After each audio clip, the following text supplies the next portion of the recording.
It started. Okay, well, as per the usual, I have to just randomly fill in a section of time by randomly talking just because, Rabble, rabble, yeah, rabble, rebel, rabble. rebel. I mean, technically we could just sit in Yep. silence, but that would just be weird. Yep, yep, yep, yep, yep, Okay, yep. that should be long enough. Yep. So last we saw the heroes of the Onyx Circle. You guys had just finished taking care of a job that you guys had picked up.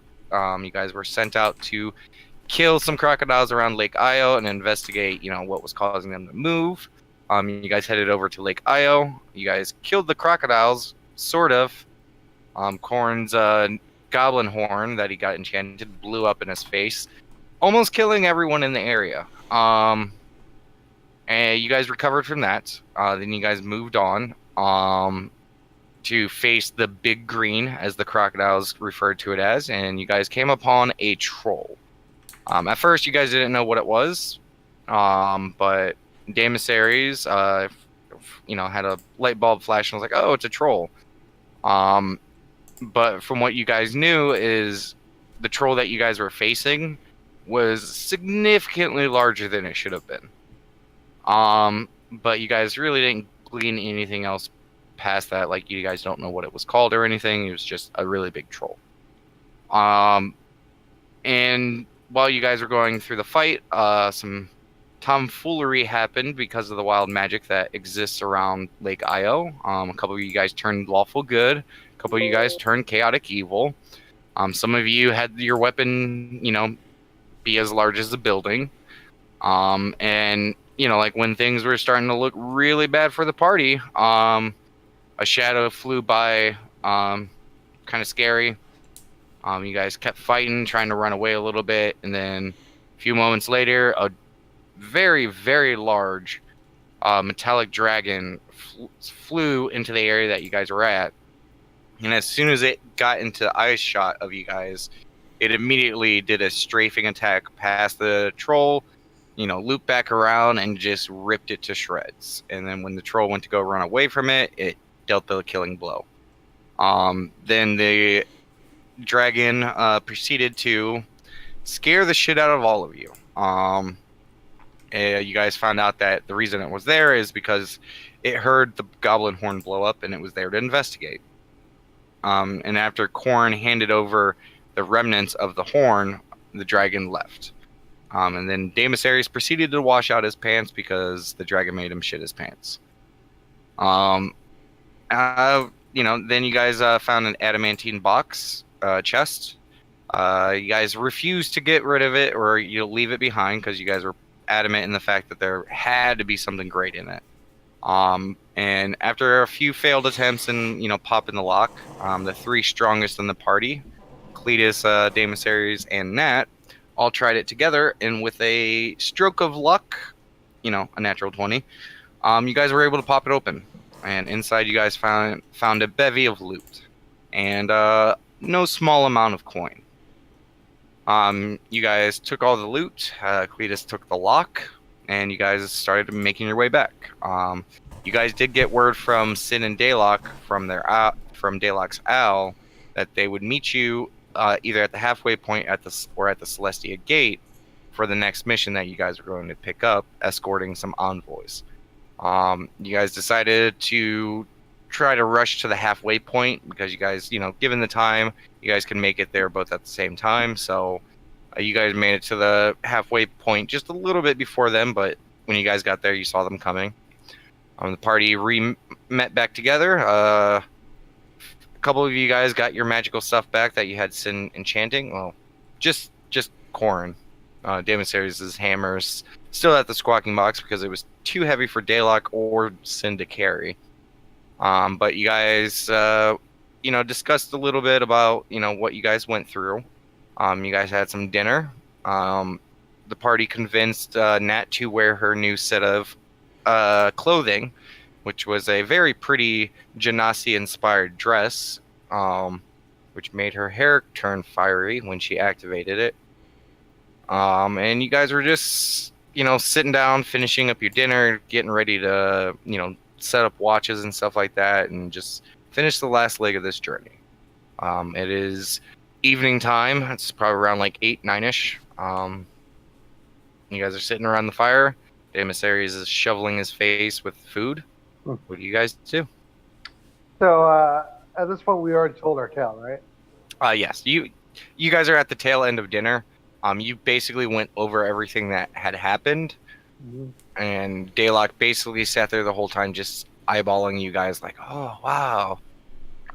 So Sin, kind of it says, right?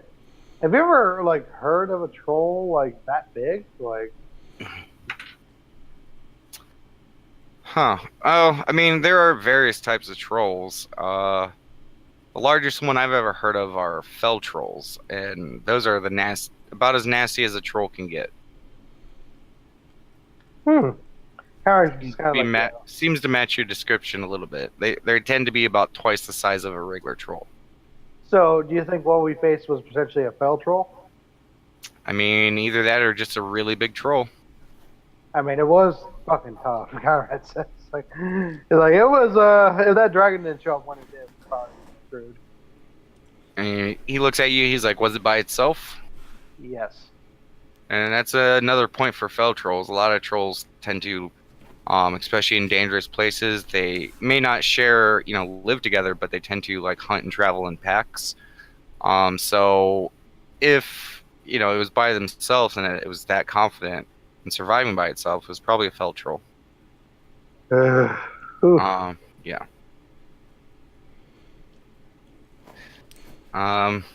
And Sin just looks. He's like, you guys should honestly be happy that the dragon showed up when it did, because fell trolls are known to just wipe out villages after villages. If it made its way to Latest, I mean, it could have been rough for the people. I mean, yeah, it was just like not too far away from the docks, even. At least they can actually cast magic in Latest, Nat says. Oh God, don't even get me started on that, Conrad. It's kind of like he puts his face palms. I don't know what you guys are talking about. I had a fun time with the magic. Don't remind me. He kind of strokes his long hair. I miss the beard. His hair's still pretty long. Mm-hmm. But not the beard. Yeah, the beard faded away, but his hair's still pretty long. And Cletus and Corn are still rocking pretty majestic manes. So yeah, I'm gonna get this trimmed when I get back. It says. Yeah, all three of you right now have a pretty glorious mane going on right now. You can actually see Corn every time the wind moves just a little bit. He tries to face his head towards the wind and tries to get it to blow in the air. Go full Fabio with it. Yeah.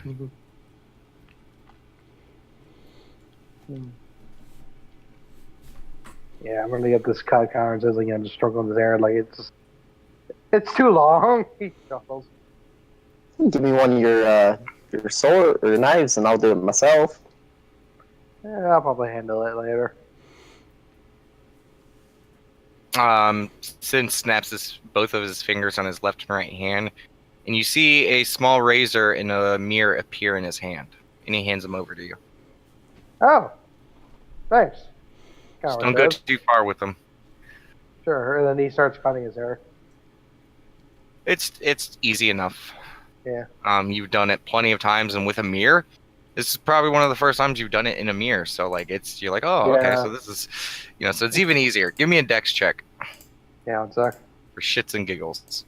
Oh my God, he gets a nat 1. He just full on buzzes his hair. Come on, no enemies. Okay, I mean, it's not, like a salon style haircut, but it's doable. It looks right. Nice. Thanks, Sen. He hands it back to him. He snaps his finger and they just disappear. Oh yeah, that's right. He chuckles. And Sin pauses and he's looking around. He's sniffing. Kind of leans over towards Demisarius. I was like, huh, must have been a scary dragon. And he snaps his fingers and you see just a layer of filth go off of Demisarius. It was one of those fears he couldn't punch, Nat said. Nat says. Then Sin pauses another moment and then he's oh god, it's not just you. And he like goes over by you, Nat. What? And he goes like a little bit by Cletus, like, oh man, ooh, you guys all stink. Yeah, you mind taking care of that? You know, the Hmm. troll area was real stinky. He rolls his eyes and he's like, ugh. You know, actually, he holds out his hand. He's like, 5 silver. Connor gives, and he's taking 5 silver per person? Yeah. Let's see, 1, 2, 3, 4. Connor will give him 20 silver for the people who were there. Because he already did demonstrators, right? Yeah. Alright, so Connor will pay for that. Since snatches it away from you, puts it in his little coin purse. And then, you know, with a clap of his hands, first Cletus, then Nat, then so on and so on. So you guys are all clean and fresh smelling. Oh, thank goodness, Connor says. Yeah, you guys didn't realize how bad that troll smell was that was lingering on you guys, but now since the smell is gone, you're breathing a little easier. I can breathe.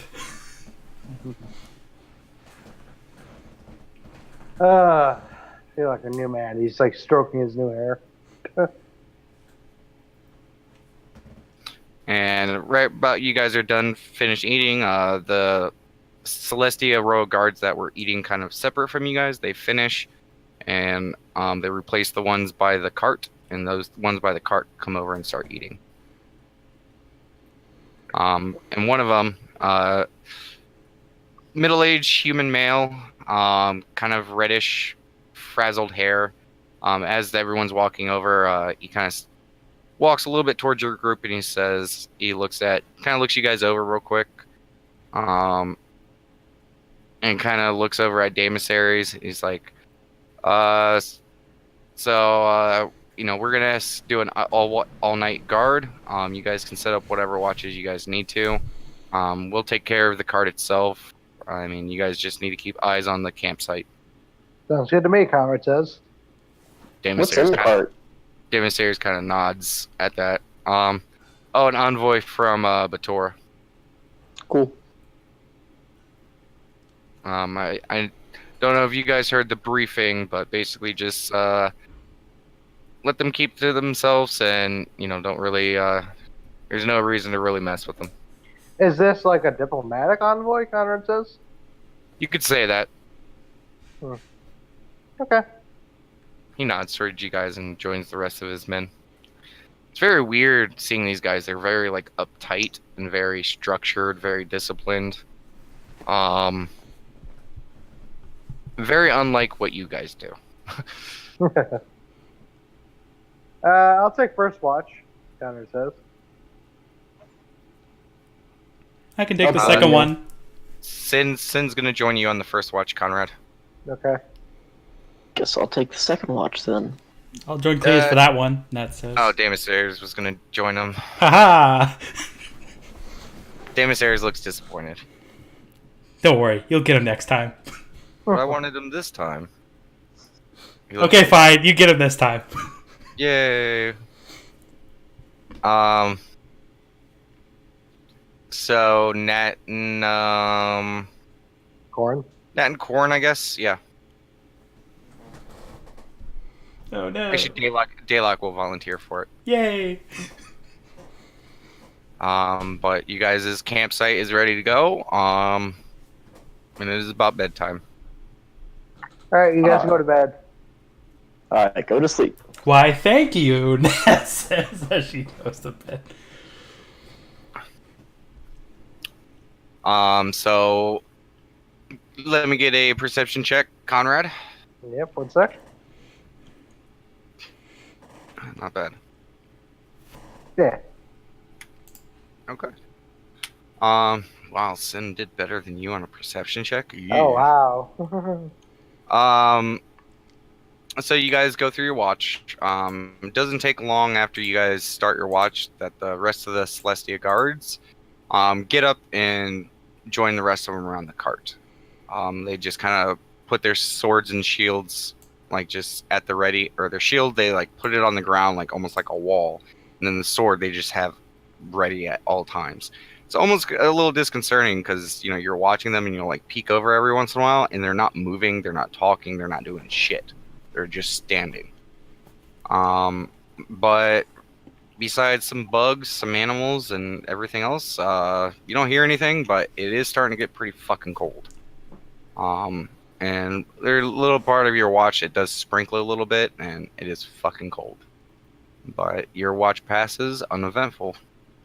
It's getting to that time of year again. Conrad like shudders.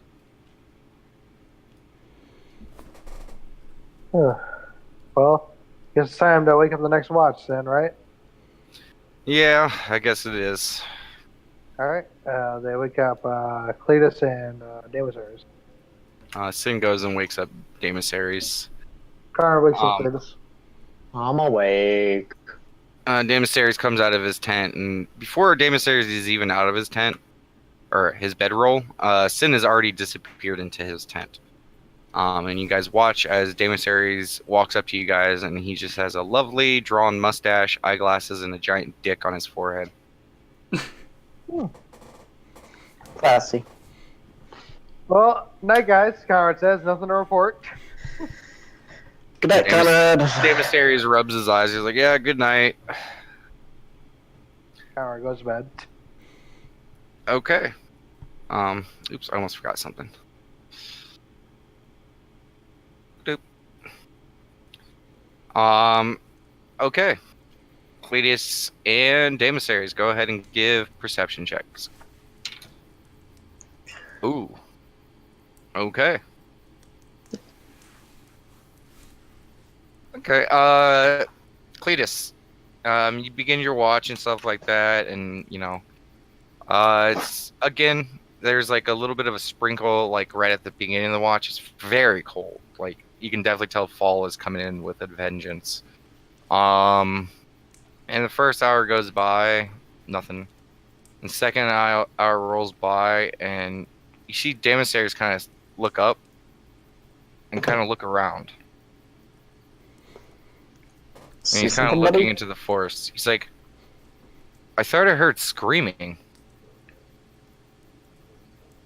And he stands up from the fire and he like starts looking around.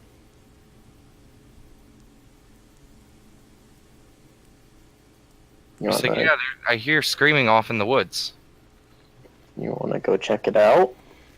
Not by ourselves. We should probably wake everyone up. Okay.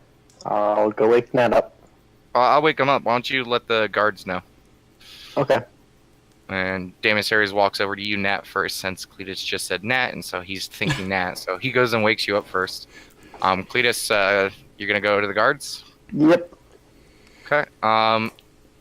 You go, there, the cart was kind of a little bit around another cart from where the campsite was, but you walk around, and when you get over there, all the guards are on the ground.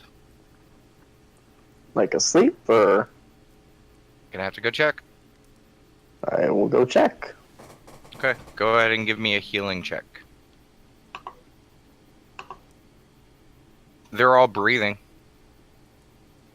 I'll try to shake one awake. Nothing. Check for a pulse. They have a pulse. They're breathing. They're perfectly fine. They're just sleeping. Nat, you wake up. Demissaries goes to wake up Daylock, and he's not waking up. Conrad, you get woken up, and Demissaries goes back over to Daylock and tries to get him up. And Demissaries looks at you, Conrad, and says, "Try to wake everyone else up." Conrad tries to wake up Corin. He's not waking up. Nat gets in. Conrad's gonna Not roll waking an up. hard strike on Corin. Okay. What's that again? Because I don't actually have that on my sheet.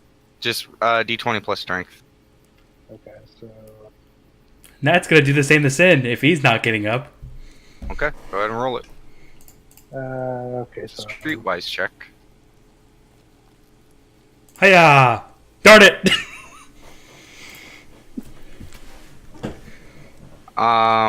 You break Sin's nose. Oh! Oh, gee! His whole face is bashed in. Oh. Instead of like trying to hold back your strength, you actually slip and hit him as hard as you can. So, Nat! So that is a critical strike on your ally. Nat remembered the Shire. Well, now he's sitting there bleeding profusely out of his nose and his mouth. Oh jeez, oh jeez, oh jeez. Is he still asleep? He's still asleep. Damn. They both are.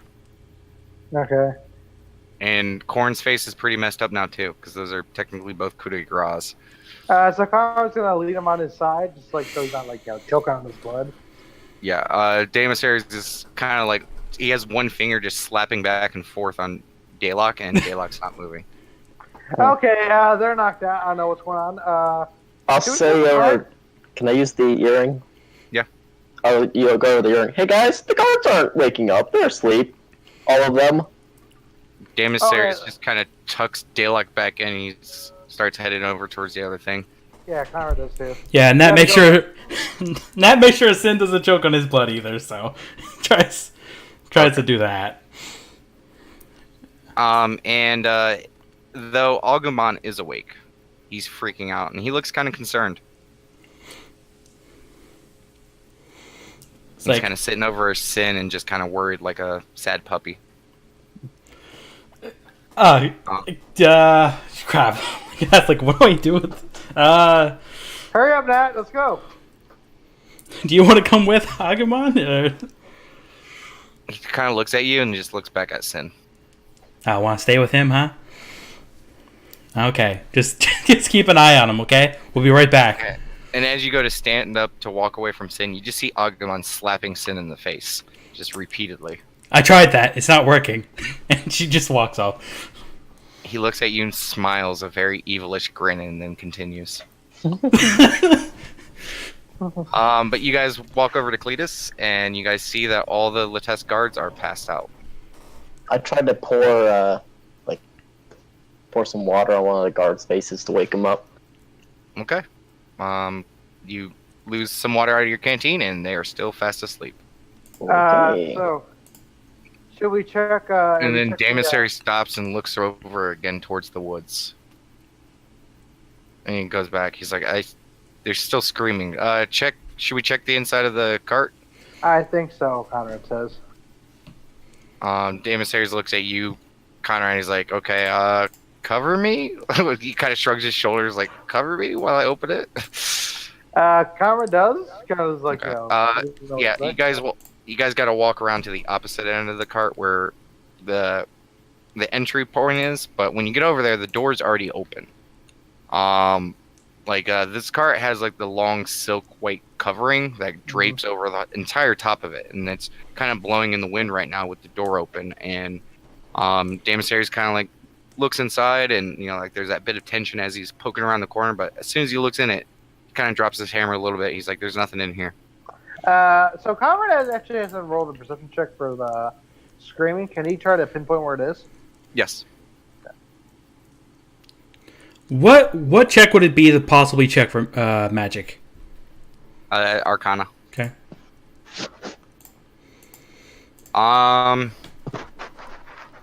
What exactly are you checking that? Yeah, possibly see if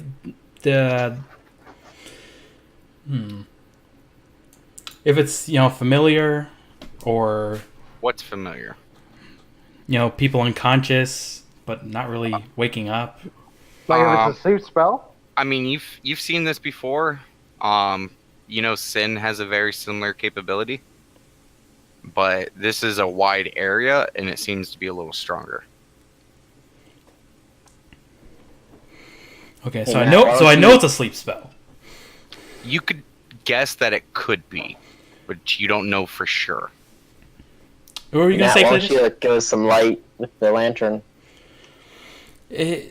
Well, yeah. Before Nat does that, Nat says it could be a sleep spell, but that's just my guess. And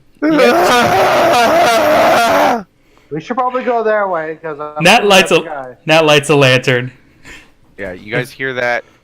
Kind of south, like if from where the opening of the cart is basically facing directly south of the camp, and the screams are coming from the south part of the forest.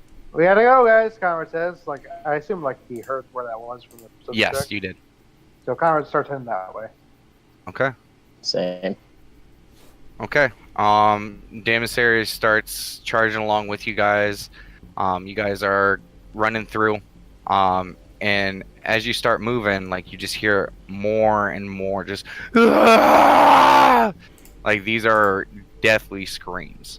Like someone is in serious pain or trauma. And Kinda- you just I was gonna say I kind of pick up the pace a little bit. okay, yeah. Damasaries is he's barreling through the woods. Yeah, same. And you know, like you guys just keep moving and moving and moving, and it's getting a little bit closer, a little bit, you know, more and more and more. And as you guys are starting to go through the woods, you guys hear the rain start pouring down, and it's getting a little harder to see, and you guys just keep pushing along in the woods. And you know the thunder starts going, the lightning, and you guys are just booking it. And then you guys hear the screams again, and you guys are, you know, you're getting closer. And then you guys get to a point where there's a slight break, and you see up ahead a figure standing up over two other figures that are on their knees. You can't tell what's going on with the character or the two people who are past the standing up figure, but the screams are coming from them. So. And Damasaries looks over at you, Conrad, Uh-huh. and he's just kind of looking. Out of character, like, hang on, my pause for a second. Like, is this supposed to be on the map or like? Theater of the mind for right now. Okay, so Conrad, like, how far away are they? About a good 150 feet. Conrad, I was gonna say, if I can sneak up, I can maybe take a shot. Damasaries is kind of looking at you like, you know, he hears a scream again, and he kind of raises his hands and he starts barreling forward. Conrad's he a looks- self-head. Okay, and he looks towards you, Cletus, like, you got me? Oh yeah. I got you too. Nat says. Okay, you guys just start rushing, and Damasaries is kind of on the head point, like, because he was the first one to break away, and he just starts charging for the clearing. And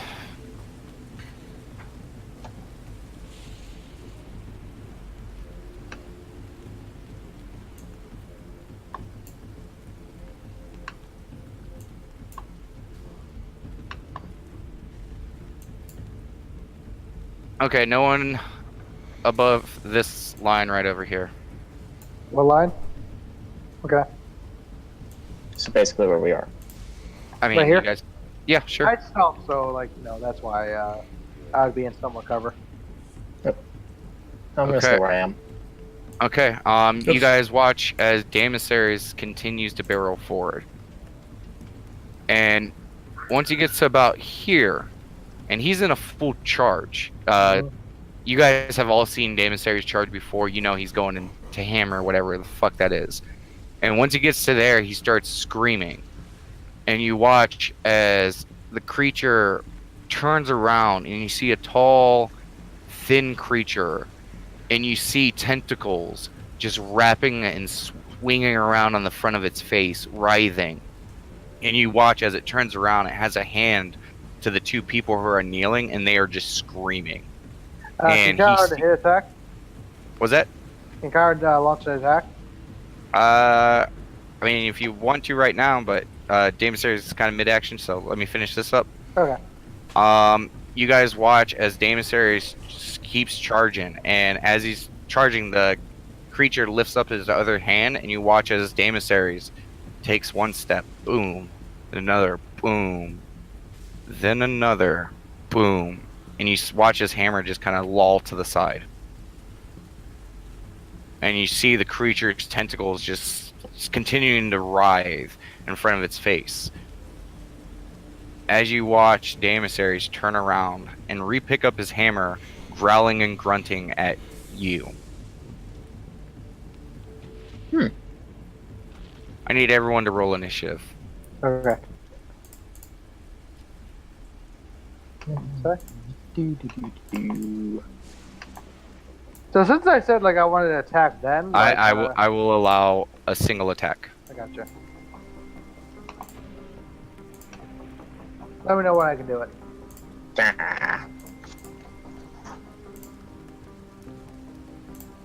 Woo! I beat Clarius for once. An initiative. Okay. Damn it, Ares. Oh shit, you guys are fucked. Okay. Okay, let me see what the initiative order is.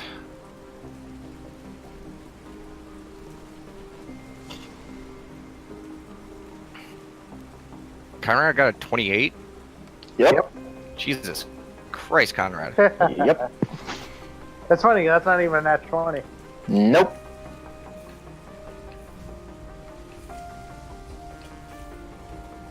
Okay, that's the turn order. Yeah. And Nat, just to let you know, like probably like an 80% zoom is probably good. Okay.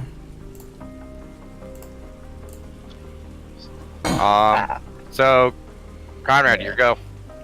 So, can Conrad launch a clean shot against the dude? A tentacle thing with right now? Yes. Okay. Because I can use one of my, 3 abilities to make it clean, if it need be. Yeah. Yeah, so. Yeah. Okay. You shoot the arrow and it just kind of swats it away with the staff. Alright, so half damage and -1 to attack rolls for it. Okay. Yeah. As it hits it with the staff, the arrow splinters and it just kind of, that hits him in the face and it looks like it hurt, but it didn't get the full force. Okay, then, Conrad is gonna move. Yeah, let's see. And after you hit him, Damasaries looks back as you hit him and looks towards you and just growls. Cletus, hold Damasaur's back while I take care of this guy. In turn. Actually, no. Hunter's mark or Hunter's quarry on the what's his face. Okay. Physical dude. It's gonna end your turn? Yep. Okay. Okay. Damasaries is going to move over to here, and he is going to use. Oops. Wrong window.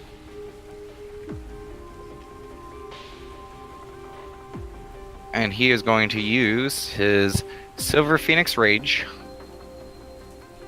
As he's walking, he just grows in size and gets larger. And he just picks up his maul and slams it down on you. Ouch. And then he is going to.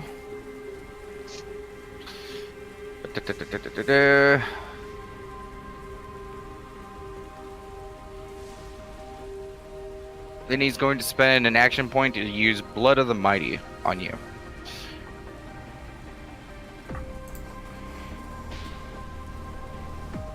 There it goes. Miss. Okay, that misses. And yeah,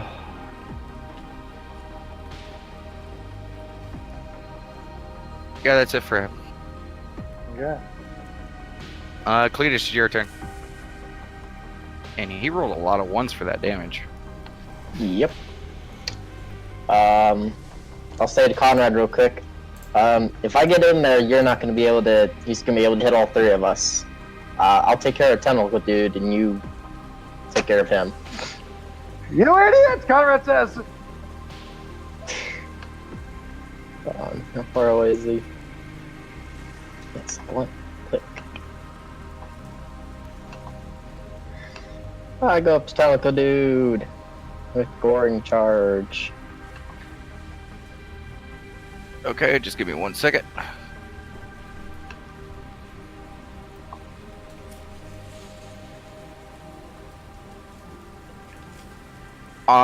Okay, go ahead and roll your attack. Okay. As you're charging at him,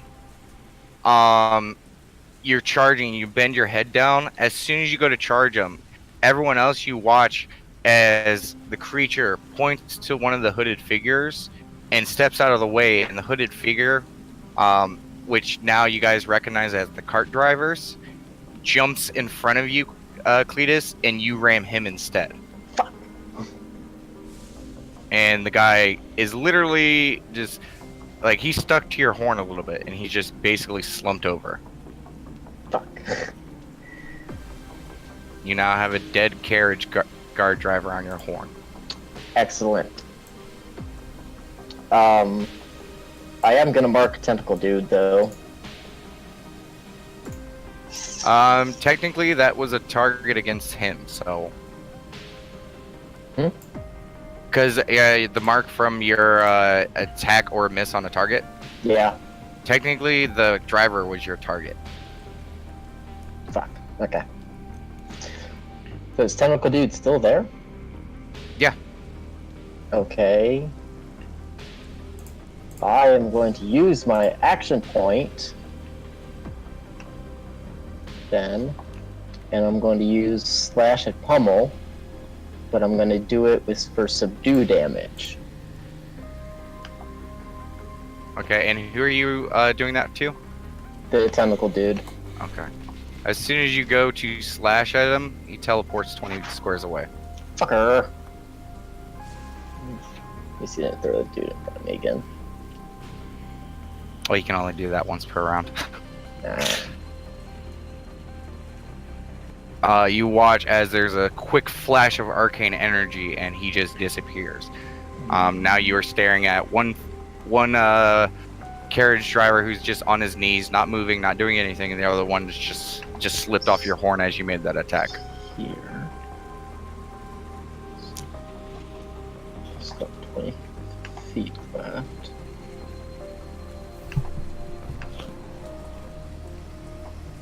I am going to move over here. And then also You're kind of at the baseline of the tree. Okay, I'll move over one square. Yeah, Sec. just- I'm gonna roll no worries. unstoppable. Okay. Okay. Alright. Now I end my turn. Okay. And make sure you guys are working with the facing of the token. Sure. Yeah. Ah! Nat, you're up. Hmm. You just watched Cletus run up and gore some innocent guy. And now Dame Sayers is staring at you with anger and hate. Literally the first time you've ever seen him look like this, even when he goes into a rage normally. All right. That's going to. I'm gonna try and shoot corruption orb at the tentacle guy. Okay.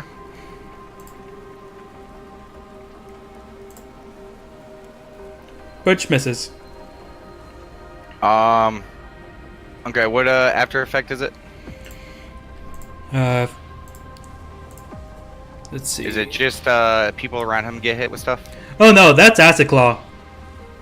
Oh, sorry. Is there any after effect on a miss? Nope. Okay. Yeah, you blast him and he just kind of sidesteps it. Okay.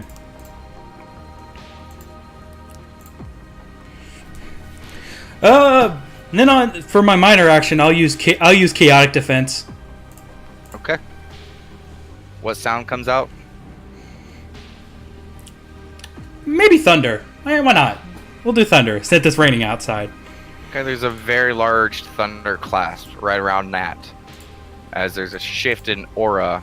Yes! As you I get gain all the effects! Yeah. Wow, okay. So that's defense, temporary hit points.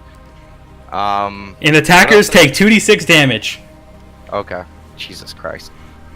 Alright, temporary 8 hit points would be 2d6 plus charisma. So I'll roll that now. Okay.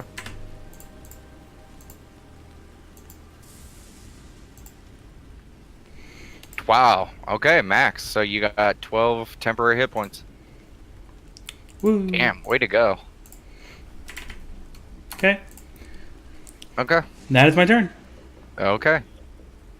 As it's the tentacle man's turn.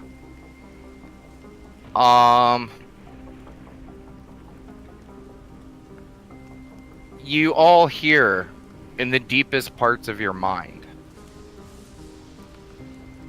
You traitorous rats! How dare you attack me? And he is going to come over to here and use Mind Blast, which will hit every single person. Okay. Alright, so 9 plus... okay. That hits all of you. Okay, D8s, there we go. 2, 7, 11.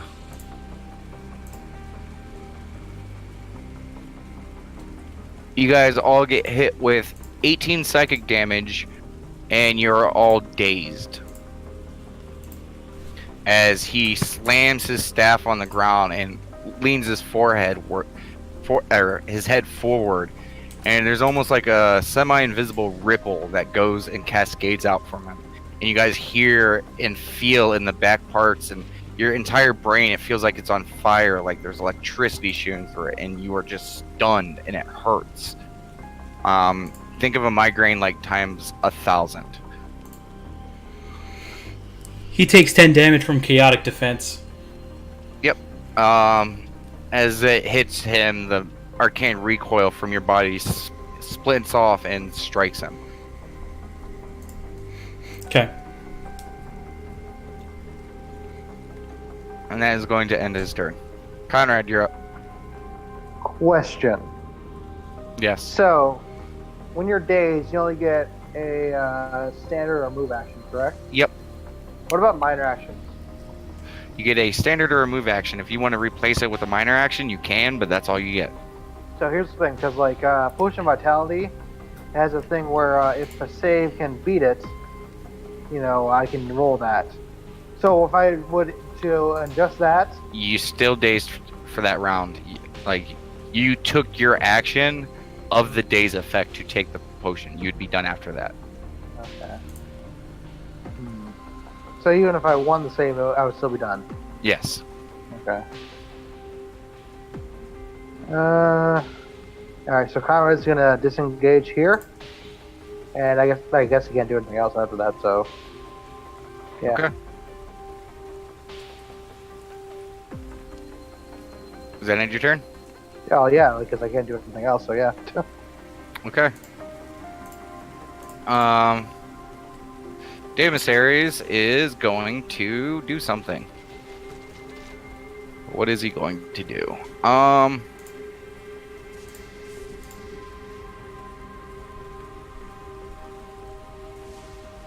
He is going to run over to here and grapple you, Conrad. And I thought you said that we were all affected by it. Yes, all of you guys were affected by it. So not the emissaries. Mm-mm. Okay.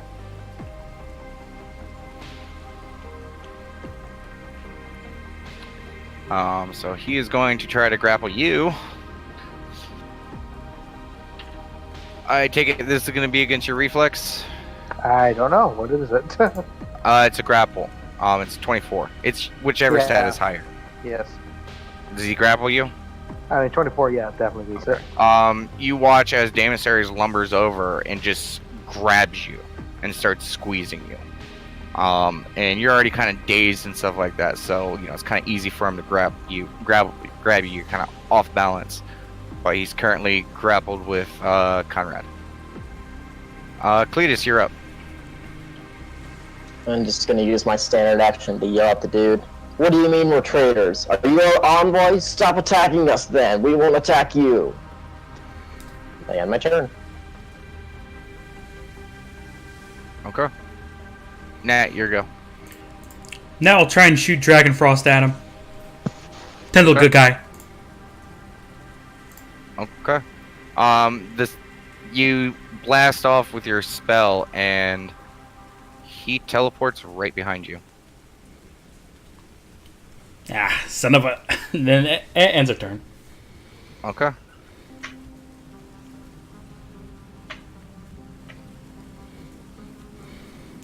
On its turn, you guys all hear in the back of your mind again. Only a fool would sacrifice his position. How can I trust you? And he's going to make another attack. He's going to, yeah.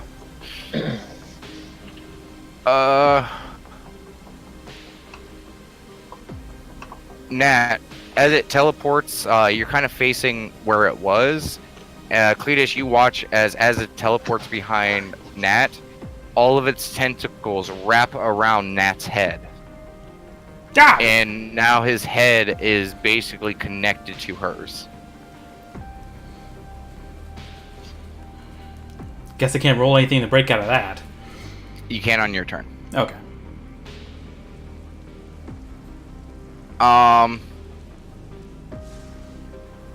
Could I respond to that?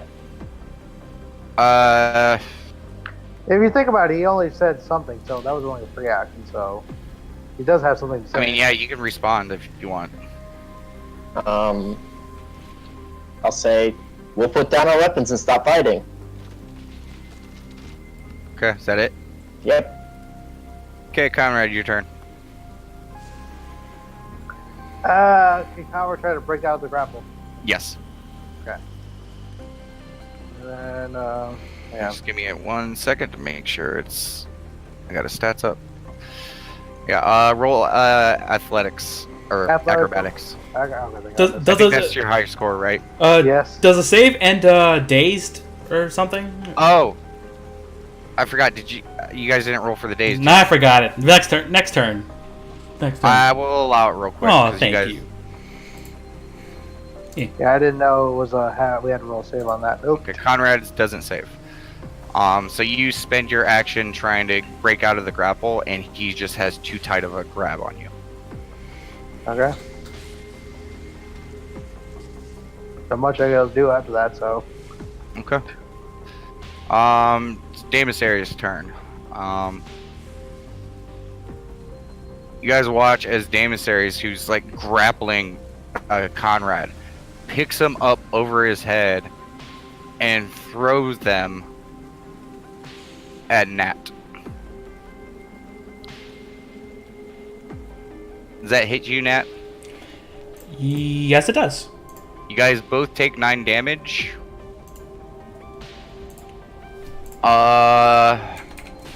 And you guys are both knocked prone. Okay. So we'll say since he threw at Nat, he probably went past, so you guys are right there and both on the ground. Did I get breaking free of the tentacles, or am I still knocked down but still have tentacles on my head? You still have tentacles on your head. Darn it! Yeah, you're kind of kneeling down a little bit. Like his tentacles are kind of keeping you partially up, but you still need to take an action to get up. Okay. It's one of those weird situations. Cletus, you're up. Minor action, I'll yell, I'll stop fighting. I'll hold an action. If he attacks us again, then I will attack him. If not, I do nothing. Okay, and you hear in the back of your mind, he's like, but for this slight, the very least I'm getting is lunch. Okay. I can't respond to that, right? No. Yeah, didn't think so. Nat, your turn. Okay, so what would it be to try and break out of that? I believe it follows just the regular rules. Oh, sorry. Nat, you are also stunned. Okay. Yeah, sorry, I did not see that part. Target is... Let me double check something. So many rules. You are stunned, so you cannot take any actions. Okay, I do nothing then. Okay. And on its turn, it is going to...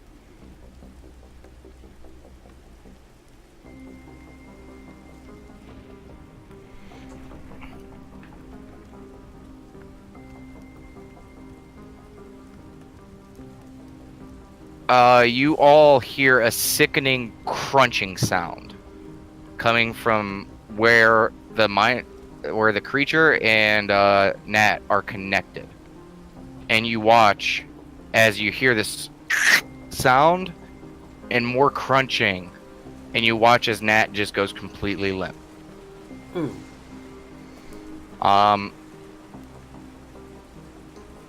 And you watch as the tentacles retract and Nat just falls down to the ground.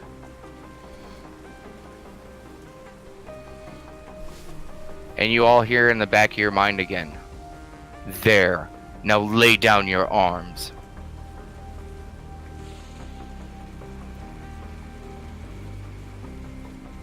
Conrad, here you go. Well, Conrad's already on the floor and dazed, so he's just gonna let go of his bow. Not much else he can do. Okay. Sorry. I'll lay down my weapon. Okay, you guys just lay down your weapons? Okay. Yeah. Go ahead and end the combat right there. Mhm.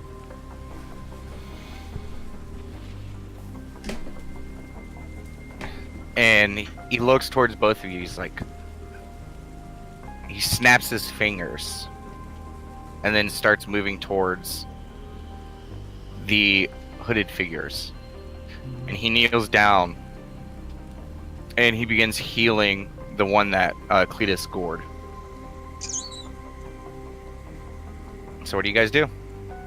I'll Well, rush over to we're- Nat and Okay. try to see if I can heal her, I guess? Yeah, I'll Do give a her heal potion. check. Or a heal check first. Am I still like under the effects, or can I actually stand up? You go ahead and roll me a save. Okay. Fuck. Okay, you save, so you kind of shake it off. So kind of check on that as well. Okay. Well, you can assist him with it. Nat is dead. You guys turn her over, and she has a giant hole in the back of her head, where her brain used to be.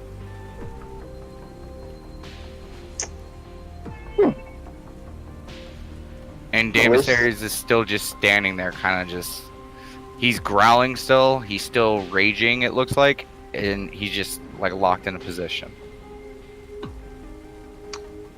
I will go over here and be like, did you have to kill our friend? And you hear in the back of your mind, did you have to attack me unannounced? Sorry, it looked like you were killing them. Leave it to your kind to jump to conclusions. And you watch as one of the other cart driver kind of stands up, and he kind of brushes himself off, and he kind of looks up to the tentacle creature, and he just kind of bows his head real quickly. And the two start to walk back towards the cart area. So, Conrad, like, we'll just... I'm confused. What's going on here? Who do you say that to? To him, because, like, he's just saying, like, in general, like, you know, what's going on, like, what's happening. You foolish mortal. I am the one you were paid to protect. Yet your entire envoy was down. Just because I wanted to Excuse me. feed by myself does not mean I did anything wrong.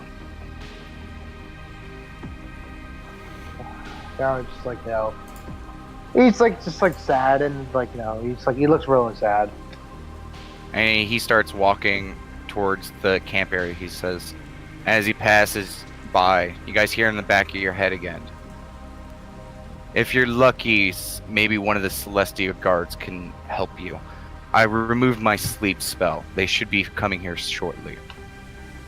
And he passes by, and as he passes by Damasares, and he's kind of waves his hands, he says, you can have this one back. And as he does, you see Damasares kind of shake his head, and he's kind of looking around. He's like, what just happened? Something not good. I'm gonna pick up Nat gently. Okay. Conrad's gonna help with that. Strength check. I'm not really. Nat's Okay. pretty light. Okay. But you guys pick her up.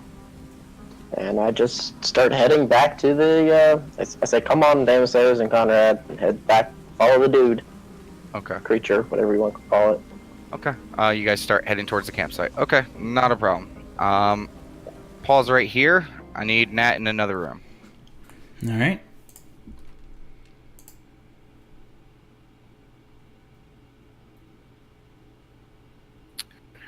Nat, as you were standing there, and the rain's pouring down,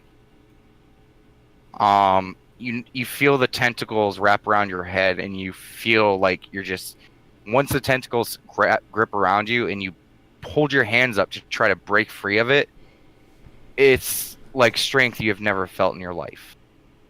More than any, coiling cobra, more than most creatures you have faced so far, and a certain level of dread hits you. And when you feel that clicking pain in the back of your head right before you faintly hear a crunching noise, everything fades to darkness. And as it fades, you think about Lowire. You think about your children.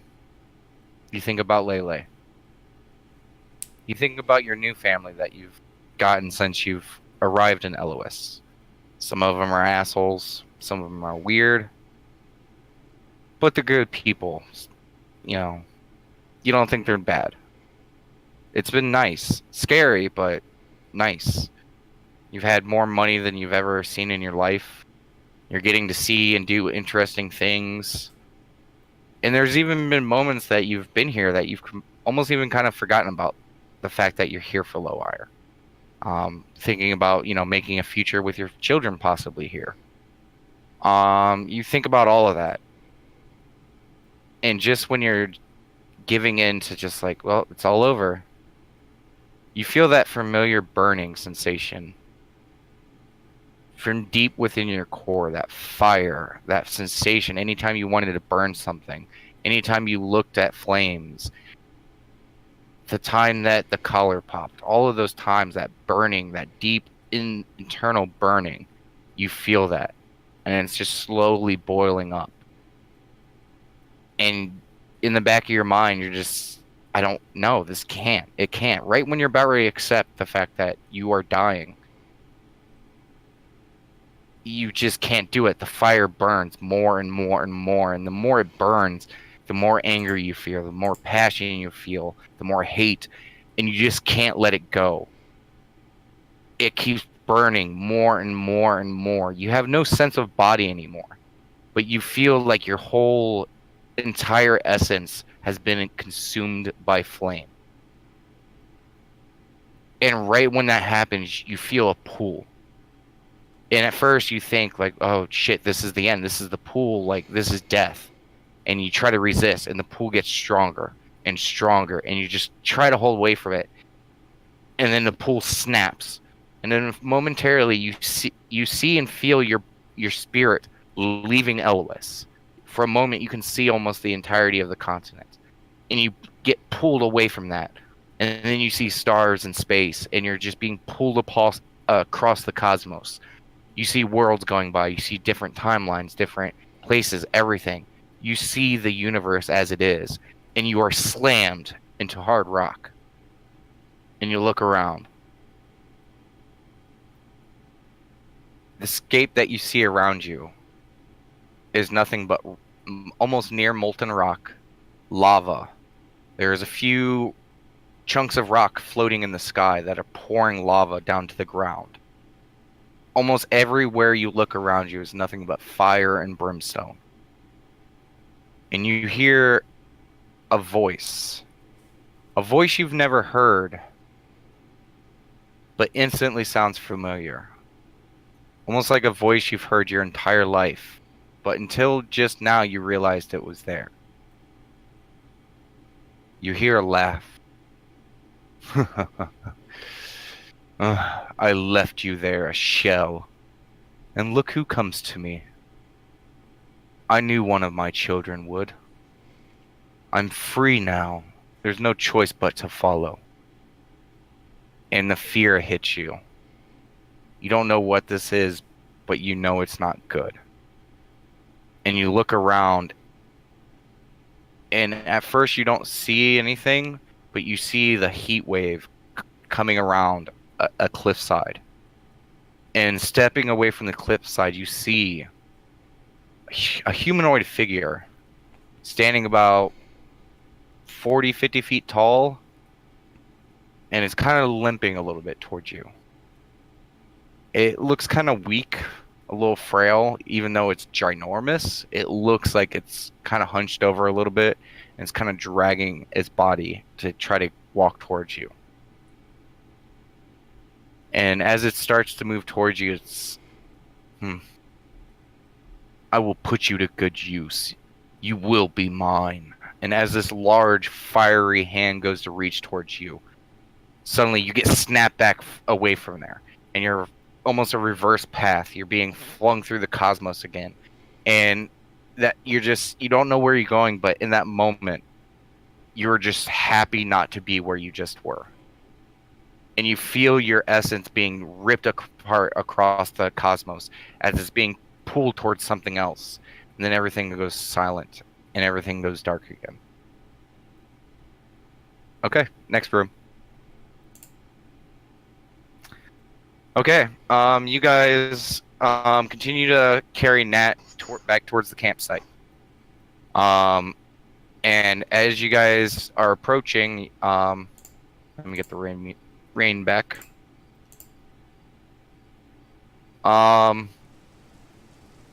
You guys make it to the campsite, and the rain at this point, which has been pouring down for a few moments, is freezing cold. But you guys could care less. You just saw Nat die.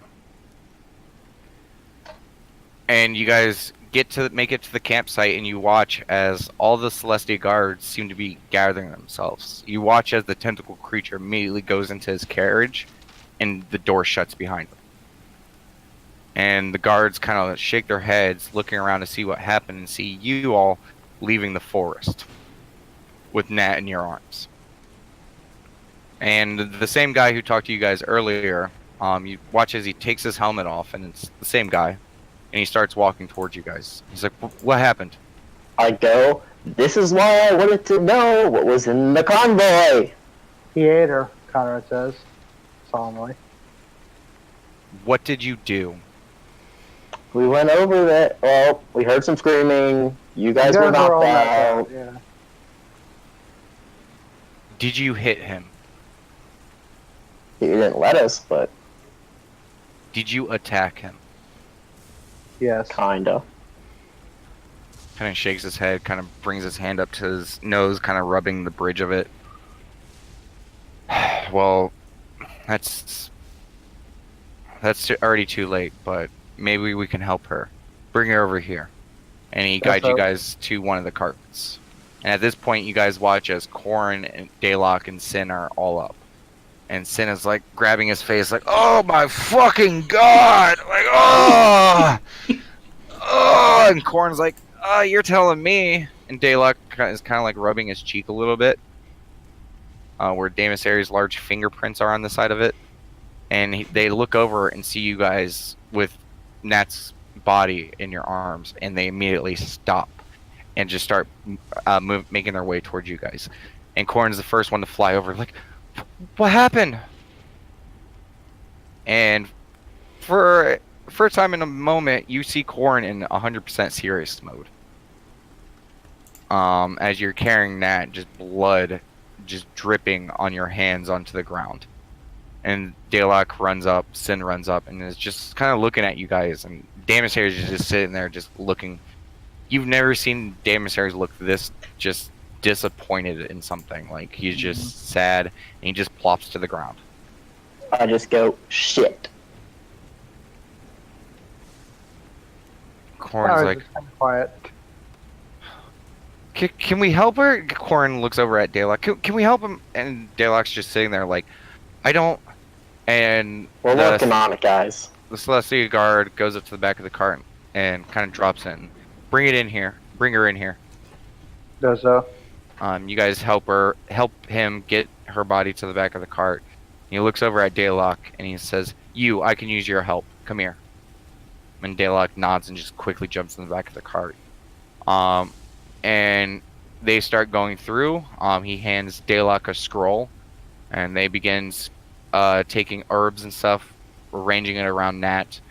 They start to draw some symbols onto the ground in a circle around Nat in the back of the cart. They finish all this setup, and they look towards you guys, and they're like, the captain looks towards you. We will attempt this, and God's help us. And they begin. And this process takes a while. You guys have seen this process before, and you know that it's going to take about 8 hours for it to complete. So what do you guys do? First off, Connor's gonna get a short rest because he's like on death's door. Okay. So. Namasaris basically has his back against the cart, and he's just sitting there. It's kind of interesting about watching that, basically. Yeah, Sin's standing there with a cloak over his head because he's trying to not get wet. If you guys are going to be sitting out in the rain, I need an endurance check. Okay, 1 sec. Because this is starting to get... It's gone from uncomfortable to, like, this fucking sucks.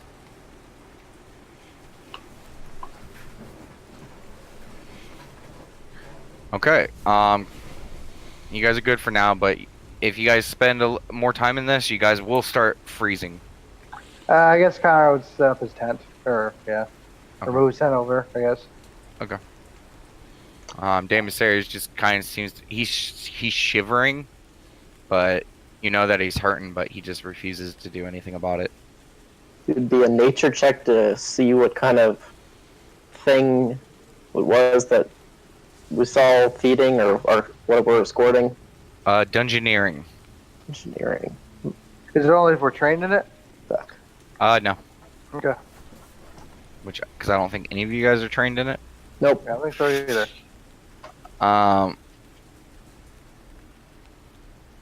You guys have never heard of anything like that before. Okay. Alright. I'm gonna go over to the guards. Which guards? The guards that are by the things cart. The Celestia guards. You go to walk towards it, and as soon as you get about like 15 feet away, you watch the guards converge on that side, and they all slam their shields on the wall and point their swords out at you. This is a phalanx formation almost, and it is directed at you. I don't mean no harm. I just want to know what he, she, it is. Cause Silence. It fucked my friend up. Silence. Throw my hands up, go in my tent. Okay. Sin walks over to you, Conrad, and he's like, "So, what the fuck just happened?" He's quiet for a second, then he's like, we woke up. Most of you guys were asleep, like, we couldn't wake you up. The entire guard platoon was down, asleep.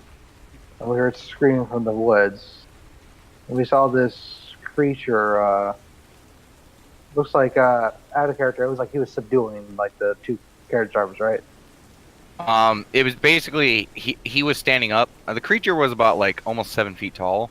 Yeah. And it was the two caravan drivers. They were kneeling down in front of him. And from the angle, you couldn't really tell what was happening. Mm-hmm. You just heard them screaming.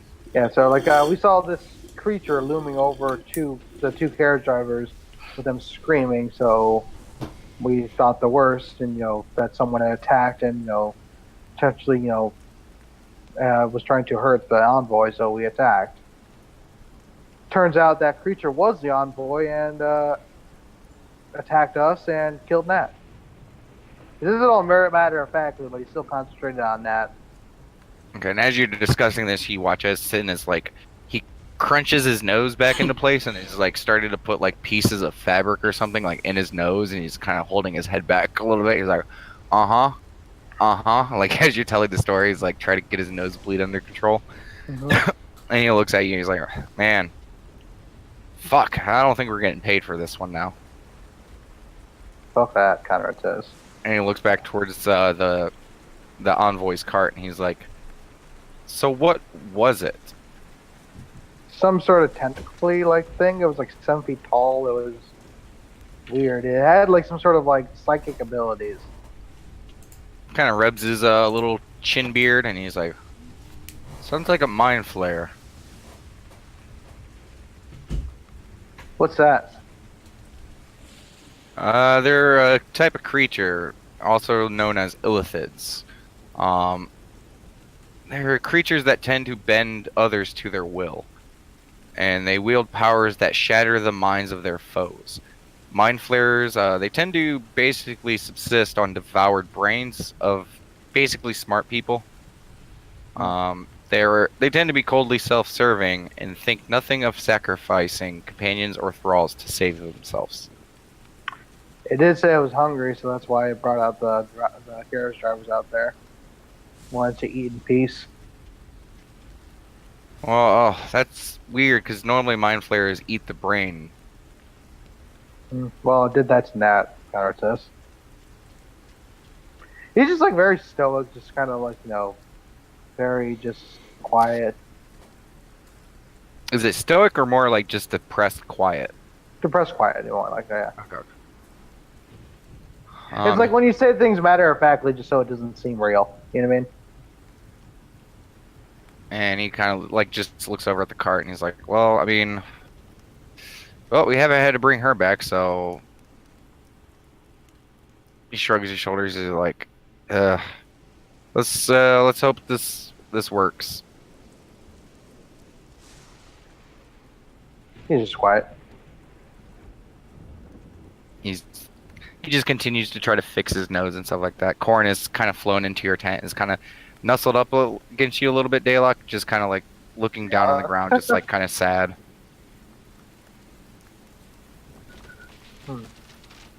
Every few moments, he looks over at the caravan that is holding Nat's body. After about 15 minutes, I go back outside and resume my watch. Okay. Go ahead and give me a perception check.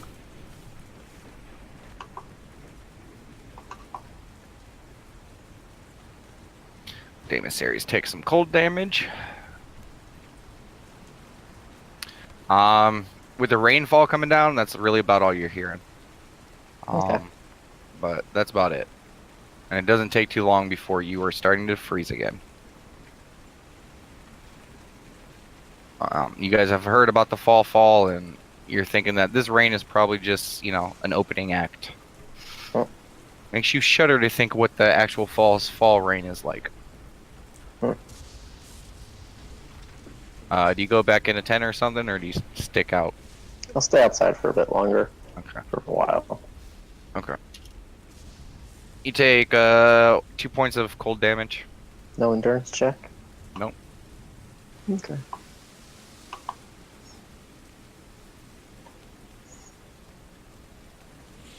Okay. Okay. Just waiting. Doing my watch. Okay. Another hour rolls by. You take 4 cold damage. Okay. You just continue to sit out there? Yep. Okay. Another hour goes by.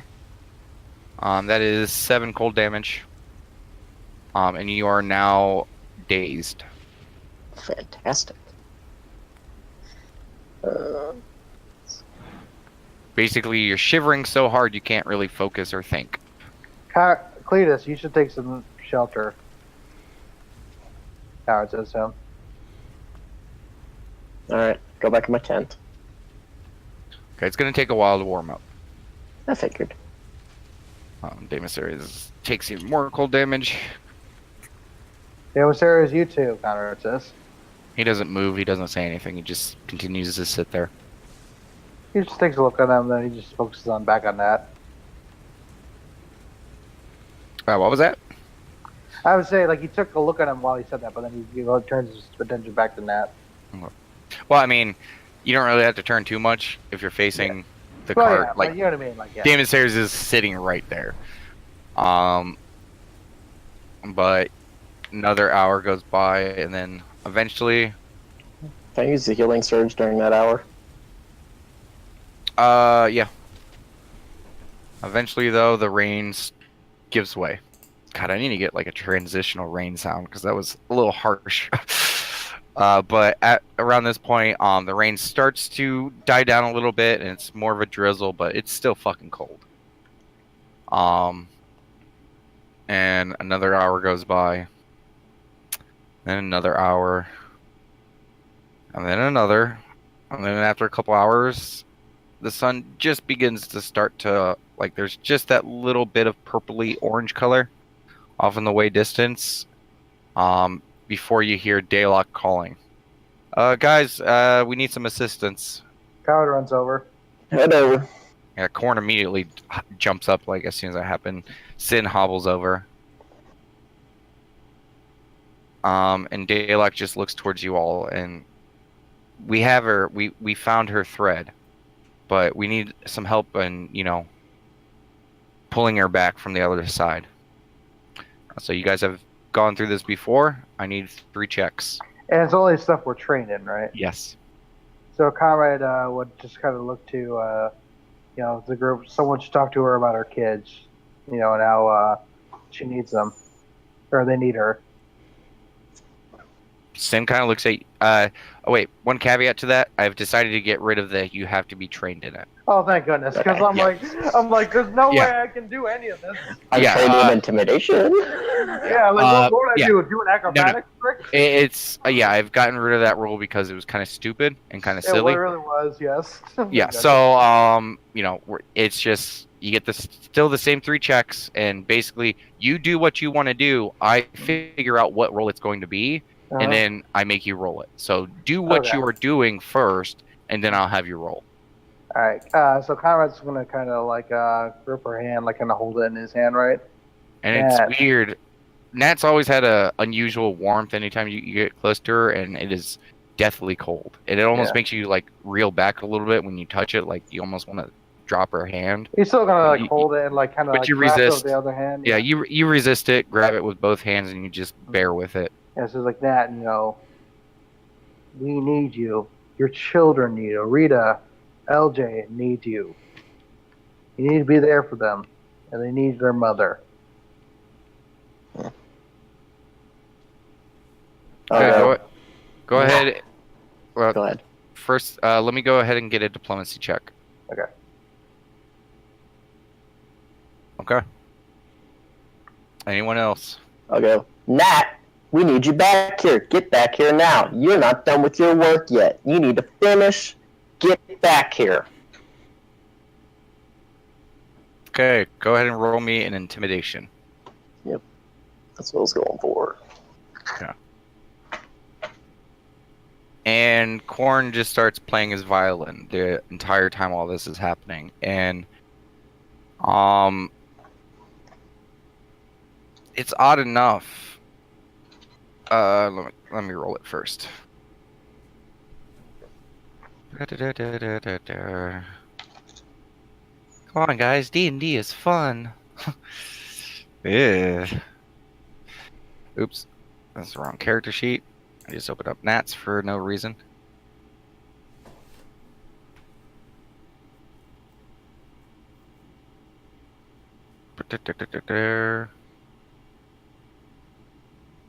Okay.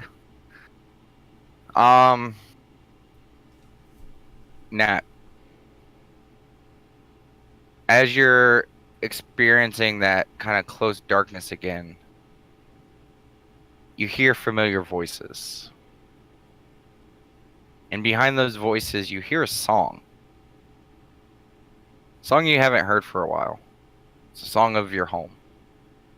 You've heard it a few times. Lele used to hum it. It's a pretty popular song where you're from. And it's played very well. And you feel a sensation like 2 people are reaching out for you. And then a third. And then a fourth. Then a fifth. Then a 6th. And a 7th. Do you reach out and grab their hands? Nat does.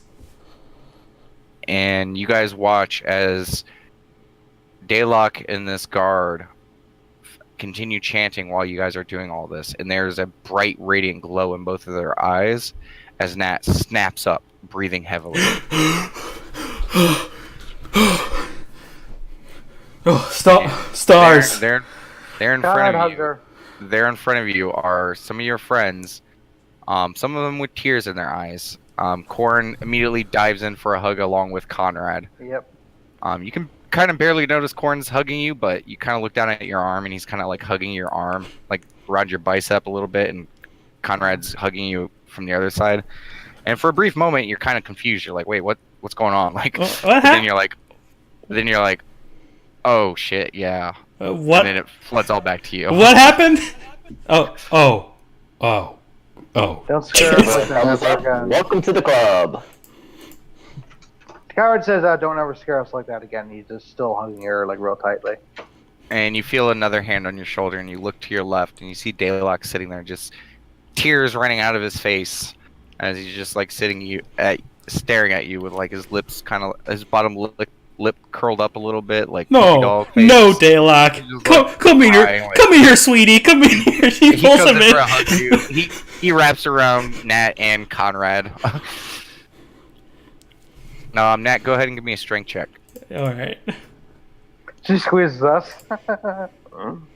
You guys all get squished. And Damon Sirius is like, he's like, okay, fine, and he fucking hobbles in the back of the cart. Like the guard has to like kind of shift away out of the way because he was kind of sitting right next to you, Nat. As Conrad, you feel the whole cart shift, and suddenly you just feel a mass just over you, as these two very large arms grapple around all of you guys, and begins to squeeze. Okay, yeah. He didn't crush you guys. It's tight. You guys are like, huh! But he doesn't kill you guys. And he's like, okay, we gotta stop doing stupid shit. I can't take much more of this. We're like, yeah. As he kind of lets go, and he kind of like gets out of the cart. And the guard kind of, as Damasaries gets up, he kind of scoots his way out, and he's like, well, rest as you guys can. We'll be heading to Latest here shortly. And he goes and joins the rest of the Celestia guards. I wave at him. Thank you very much, sir. He nods. Thank you, Nat says. Still reeling over what happened. And as he goes to walk around, he says, I'm sure Captain Walton will address you about this issue. And he kind of nods and continues on. Thank you. How is it? Out of character? Morning. The sun is just starting to break. We should probably get ready to go, Conrad says, and like it's funny because like he's actually still holding that. he's looking at the rest of the group. We should probably get ready to go. Nat's looking at him. He's like, "Are you all right?" You really scared me, Conrad says. Just stay here, Nat. I'll pack up your stuff. Yeah. Then he lets her go. Like, glad to have you back. And he packs his stuff up. Sin, before you guys even break away, Sin like comes around the corner. He's like, "Okay, everything's packed up." And you guys peek around the thing, and all your guys' stuff is nicely picked up and stuff. And you guys look. Go ahead and give me a perception check. Anyone who's looking at your own stuff. Sure. You see a very faint flicker of light, and then another one flying away from your stuff. You've seen those flickers of lights before. Yeah. When Sin made the campsite the one time. Thanks, man. He's like, he rolls his eyes. He's like, I'm not into the lovey-dovey shit, so I figured I could do that. Well, and he kind of looks at you, Sin, and he's like, oh, glad you're okay. Thanks for the face. As you look at his bridge of his nose is just purple and yellow and green, just bruised up. He has like these two things of like cloth in his nose, and he looks battered. Nat nervously like tinks her fingernails to like the edge of the cart and pokes her head out. And then she says, "That was my bad. Sorry." And she pokes her head back in. To be fair, Sin, you kind of deserved it for what you did to Zamasaries. I did not do anything. As he just starts hobbling off, and Damasaries is looking around like, "Wait, what did he do to me?" If I had a mirror, I would show you.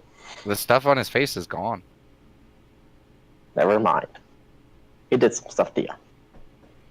He looks very scared and confused. Don't worry, you're fine now, I think.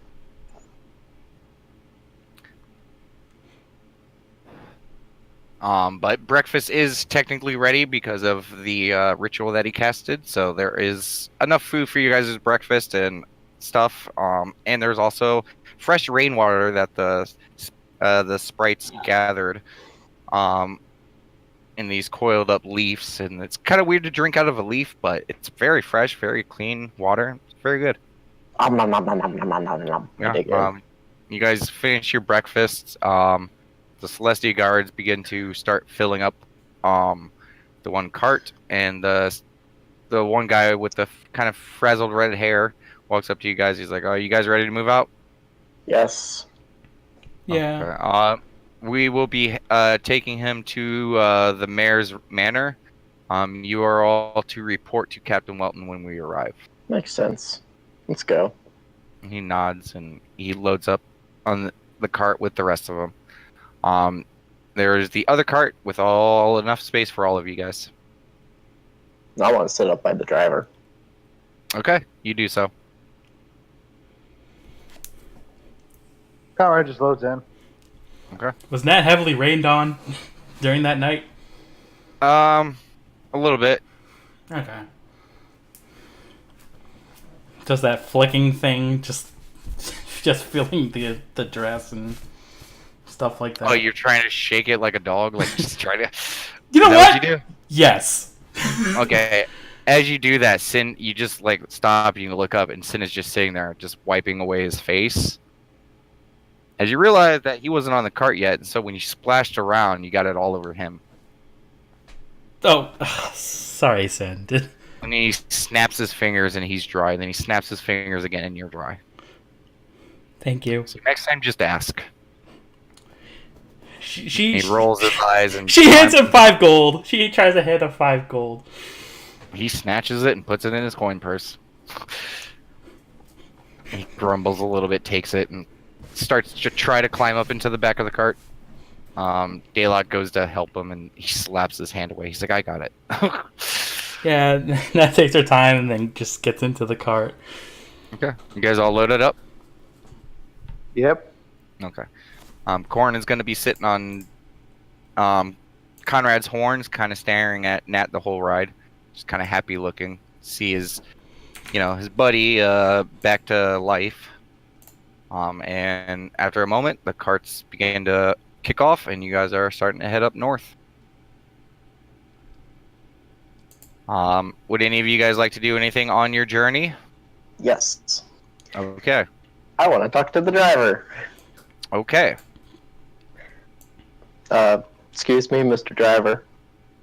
I have a name, good boy. Sorry. What is your name? It's Clarence. Hello, Clarence. Sir Thomas Clarence III Percival de Rolla III Hello. of haberdashery. And Hello, stuff. Sir Clarence. The full name, sir. Damn it, I can't remember it. You heard him, Cletus. That Go ahead, tries to go get a ahead. grin on her face. Oh, you'd have to poke your head through the thing to talk to him. I do that. Okay. Go ahead and roll me an insight, Cletus.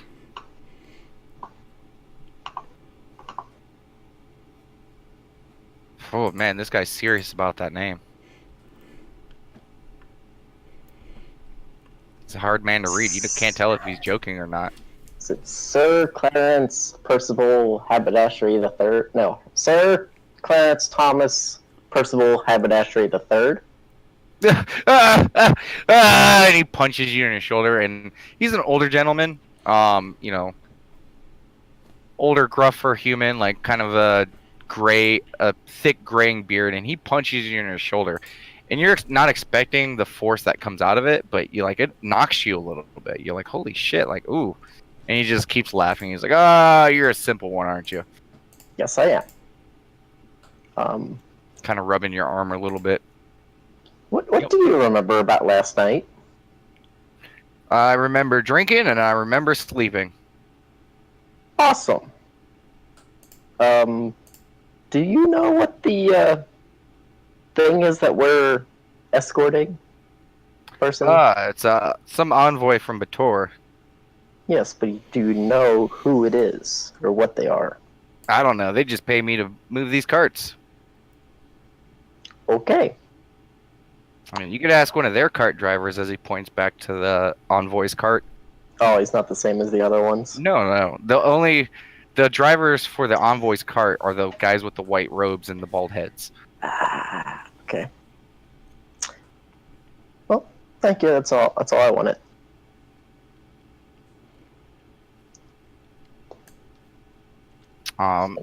Admire the view as we go. Okay. And a couple minutes after this, he hands the reins over to you. I take them. He's like, just keep it on the road. And you watch him open up the front part of his jacket, pull out a pipe, and he starts packing it with some type of leafy stuff. And he begins to light it and starts smoking it. And then he reaches out for the reins. I give him back. And he hands the pipe over to you. What is this? Oh, it's just a little bit of pipe weed. Can't say I've ever tried this stuff. Give it a little puff. It ain't gonna kill you. Okay. I take a puff. It's unique. It is a, it kind of washes over you a little bit, and it's kind of like a calming sensation, and you're just kind of a little bit more relaxed. It's very herbally. It's not too harsh, you kind of a little bit, but it's not too bad. Go ahead and give me a D100 roll. D100. Nat's taking out her flask while he does that. Okay. Yeah, it's not bad. You feel nice and relaxed. Okay. I say not bad and hand it back to him. It's like, it's not bad. My cousin, he sends some of this out from a Oasis. It's good stuff out there.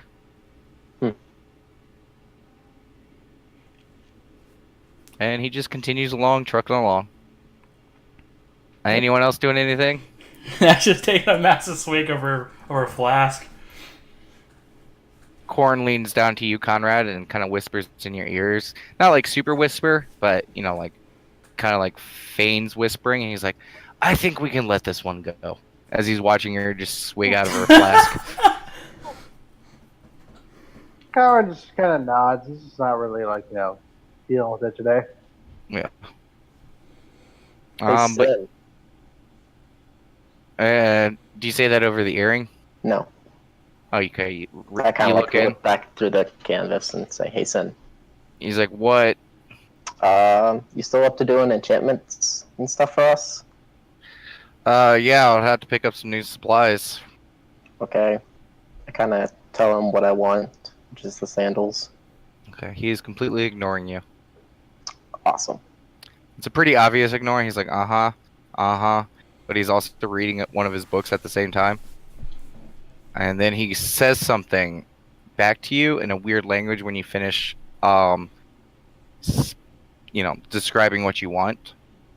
And it's a really weird language. It almost sounds like his mouth is on fire. And Nat, you understand it. Nat's ears twitch a bit. And she looks. And what you hear him say is, well, good thing I'll be able to get some money off of this. Fucking dumbass. No, Nat tries to snicker at that, and Sin kind of snaps as soon as you snicker, and he kind of gives you like an eyeball, look, like raised eyebrow. Nat gives him a finger gun. Only one because finger crossbow because the other hand has the flask in it. It's like, I didn't think you knew that language. Neither did I. What did he say, Nat? Nat, to you it sounded like he was just speaking, like it clicked in your head. Oh, really? It's like, yeah. Were you speaking another language? Yes, I was. And he kind of looks towards the rest of you guys, like, like you guys heard of me, right? Like, Yeah, definitely different language. I didn't understand a word he said.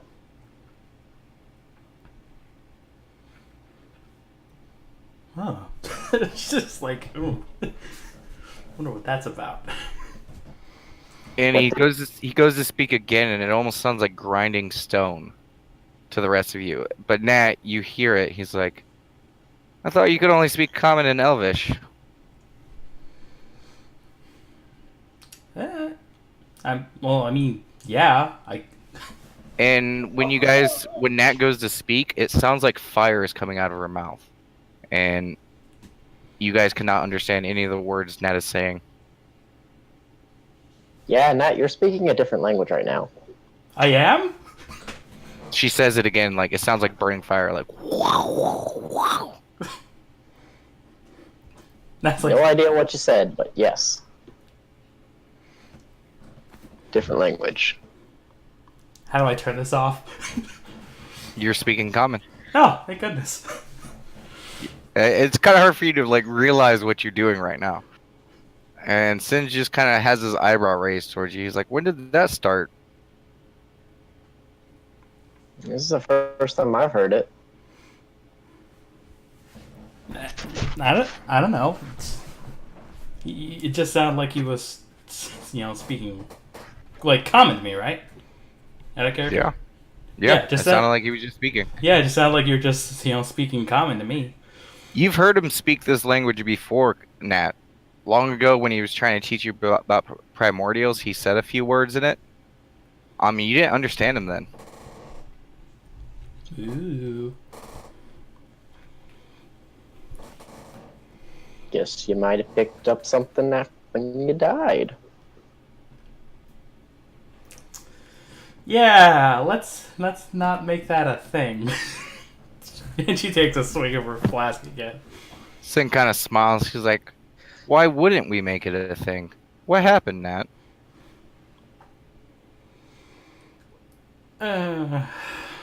Talk about it later.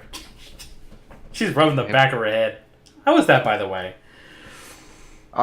There's a little bit of a thin spot of your hair, but it's healed up. Oh, okay. She's just rubbing the back of her head and drinking. Yeah, there's a little bit of a scar on the back of your head. Yeah. And just give me one quick second.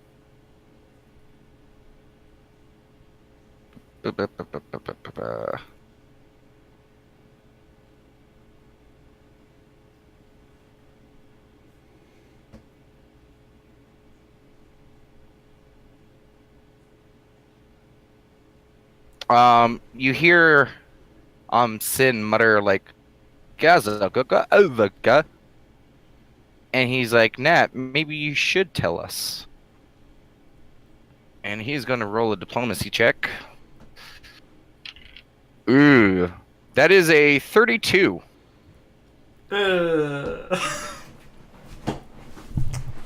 You know, your friends, they just brought you back to life. You know, they've been through a lot too, so maybe you should tell them.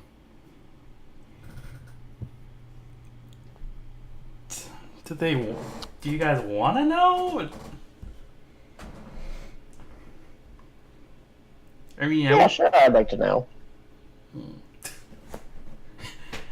She kind of just like that Daylight- thing, like. Daylock gives like a half smile. He's like, yeah, maybe we could compare notes. As he shrugs his shoulders, looking over at Cletus and then back over to you, Nat. The 3 people who have died so far.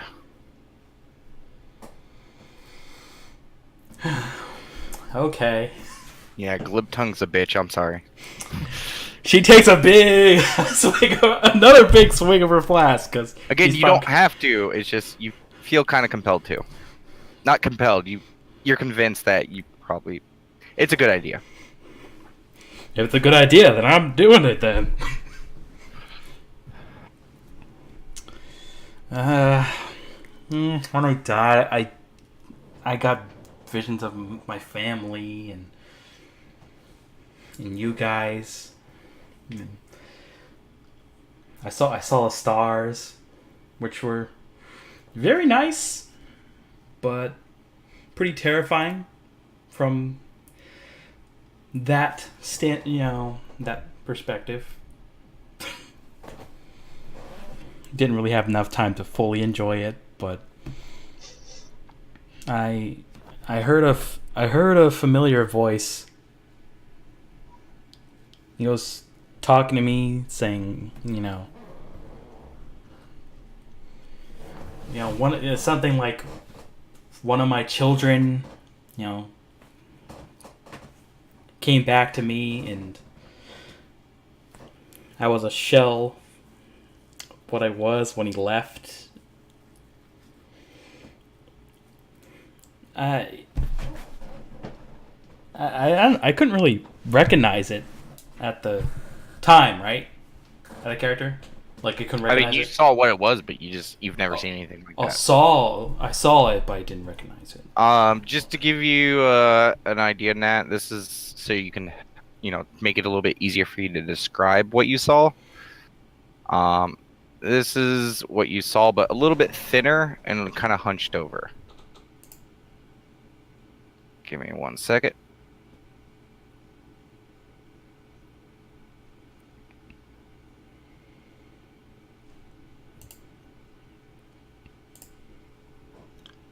Well, geez. And that is a good height comparison.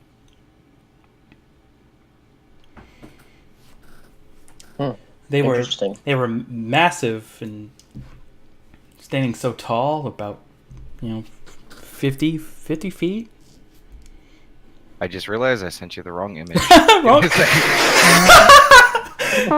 Nice image though. Yeah, that's completely the wrong image. Give me a second.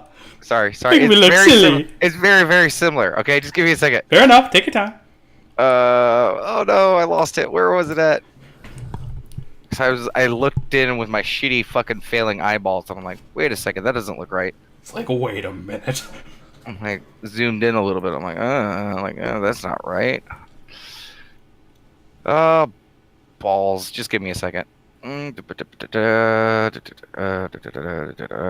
this is why I like digital stuff, because I don't have to page through so many books. I can just pull it up.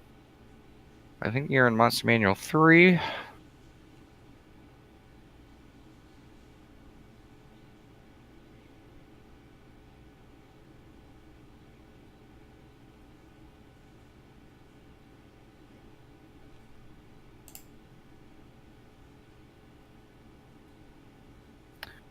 Dumb part is now I'm gonna find that picture like after a couple days of like, where the hell did it go? Because I saved it. Just don't know where it's saved.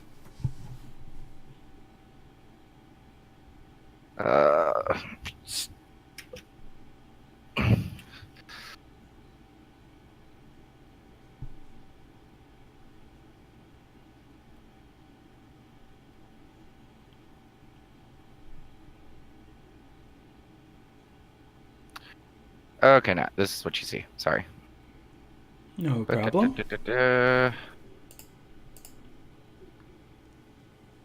There you go. Very similar. No, don't be fibbing.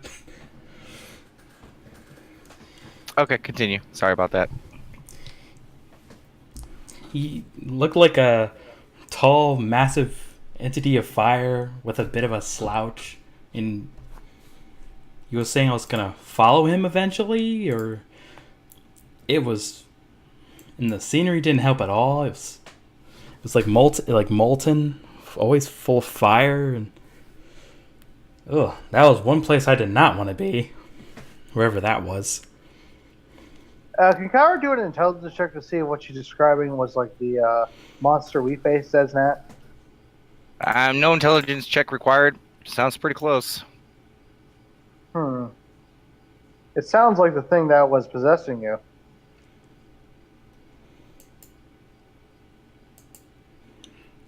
So then kind of rubs his chin. He's like, well, that's more points for what he was speaking might be true. And he kind of shudders a little bit. He's like, oh, God, I really don't want to think what that means. Me neither. And he just kind of looks back. He's like, well, I mean, I guess you're It's good that you're back, and he kind of rolls his eyes. I'm glad you think so, Sin. What did you see? What did you see about me? What do you mean? You said you saw images or visions of me, or us. So what did you see of me? Do you want me to answer that? Yes. You just thought about them. It wasn't like a vision. It was Yeah. just you were thinking of them. They came to mind when that was happening. Of course, I thought about you guys. Oh, okay. Did you have something else in mind, Cletus? No, I was just curious. 'Cause you said visions at first. I'm like, okay. Oh, I didn't say visions. Didn't you? You did say visions. No, did I? Yeah. Well, darn. Shoot. And Okay, Corn's like, fair enough. Corn's like, darn, I was hoping you might have saw Cletus with his night with Gypsy. I would have loved to make fun of him for that.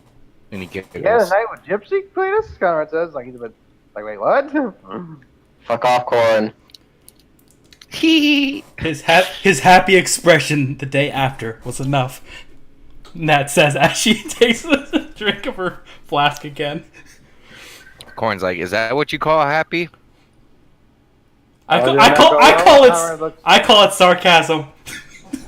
Conrad looks up to the corn, did not go well. I mean, I wasn't there, but, he seemed pretty upset, and Gypsy apparently wasn't too happy.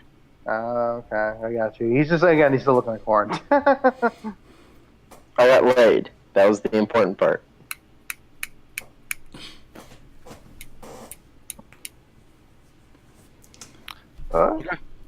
Conrad just, like, shrugs his shoulder, like, alright.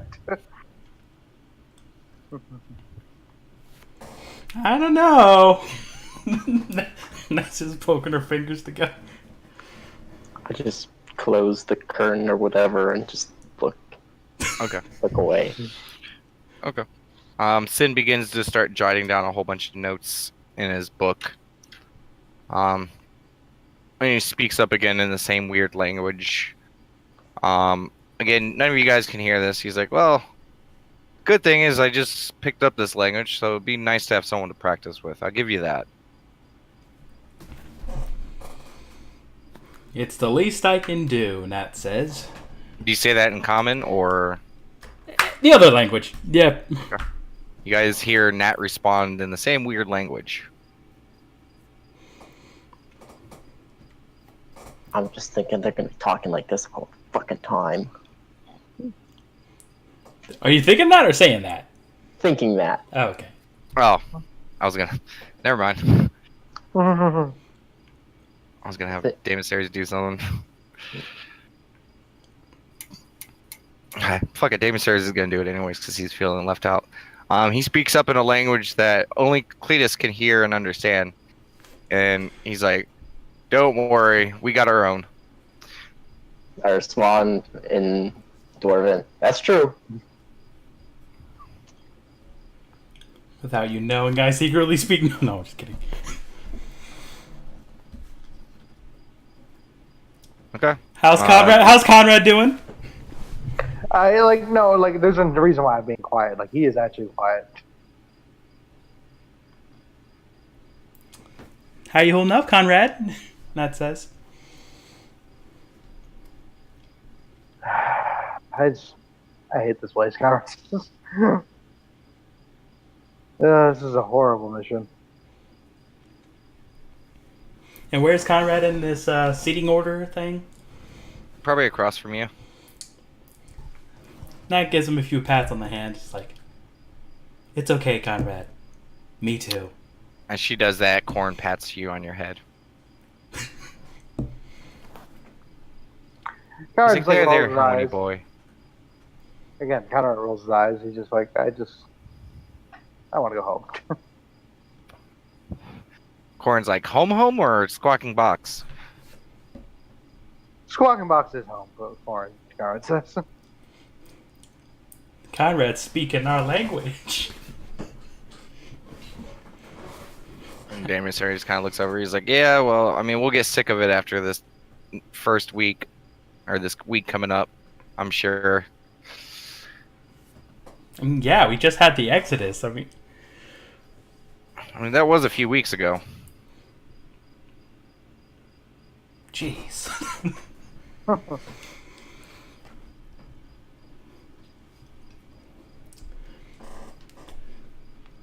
I wonder what other deadly event that will make us stay inside will happen next. Sin kind of looks over. He's like, from what I hear, this is pretty much about it for the next while. There are other parts of Elois that have other, weather phenomenon and other weirdness to happen. No way. So, no way. yeah, I've been reading up on the ever-shifting sands. Ooh, that place sounds fucking crazy. And don't even get me started on Valum Parbat.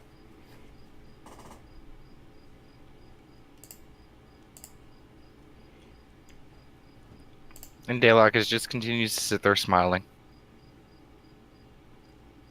Single tear rolls down the side of his face. What is Daylock sitting order in the caravan? Probably next to Conrad. So he could stare at you, Nat. Nat reaches out her hand and just boops him on the nose. Just gently boops him on the nose. He kind of like shyly rubs his nose and blushes a little bit.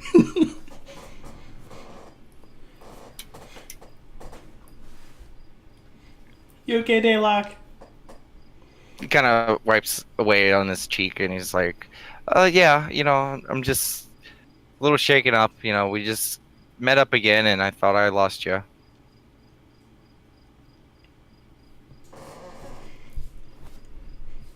No. I'll be. I always like having you around, Daylock, and that's like giving like a thumbs up. He blushes a little bit. And he's like, thank you, Lady Nat. I enjoy being around you all as well. And Sin's like, yeah, aren't we big, happy fucking family? Very sarcastically as he continues to read his book. Now, if you want my opinion, Daylock, you could probably put some use on that cuteness of yours. As she remembers the puppy dog eyes. Whatever do you mean, Lady Nat? As he stares at you with innocent eyes. See, that's it, right there. Right there. Do you see it? He looks confused. Like you haven't seen yourself when like you've looked at somebody a certain way, and out of character by a certain way I mean the puppy dog eyes. Have you looked in the mirror lately, Dayla? No, I mean, vanity is, could be a cardinal sin of a follower of Bahamut, so the Platinum Band tends to stay away from it. Well, let's just say you have a certain charm to yourself, kind of says. He looks kind of confused, a little bit worried. He has no fucking clue what you guys are talking about. You can be very persuasive, just... Connor's just like trying to softball it, but like he doesn't really know how to exactly explain it without being like, Yeah, he kind of raises an eyebrow and goes like, thanks? He has no fucking clue what you guys are talking about. Connor's not gonna, like, he just kind of waves his hand, like he's not gonna press the issue further. Yeah, he rolled a natural 1 on his insight. He has no fucking clue what you guys are talking about. Anything else on this trip? Nah.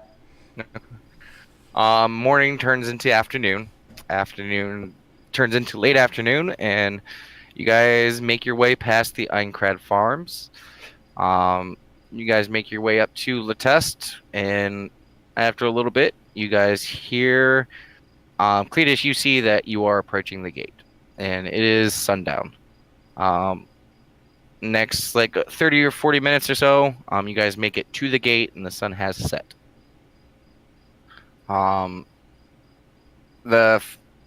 The first cart, Cletus, that you're on, the guards ask you for your papers, And 2 of the guards come back through the backside, and they ask all of you guys for papers.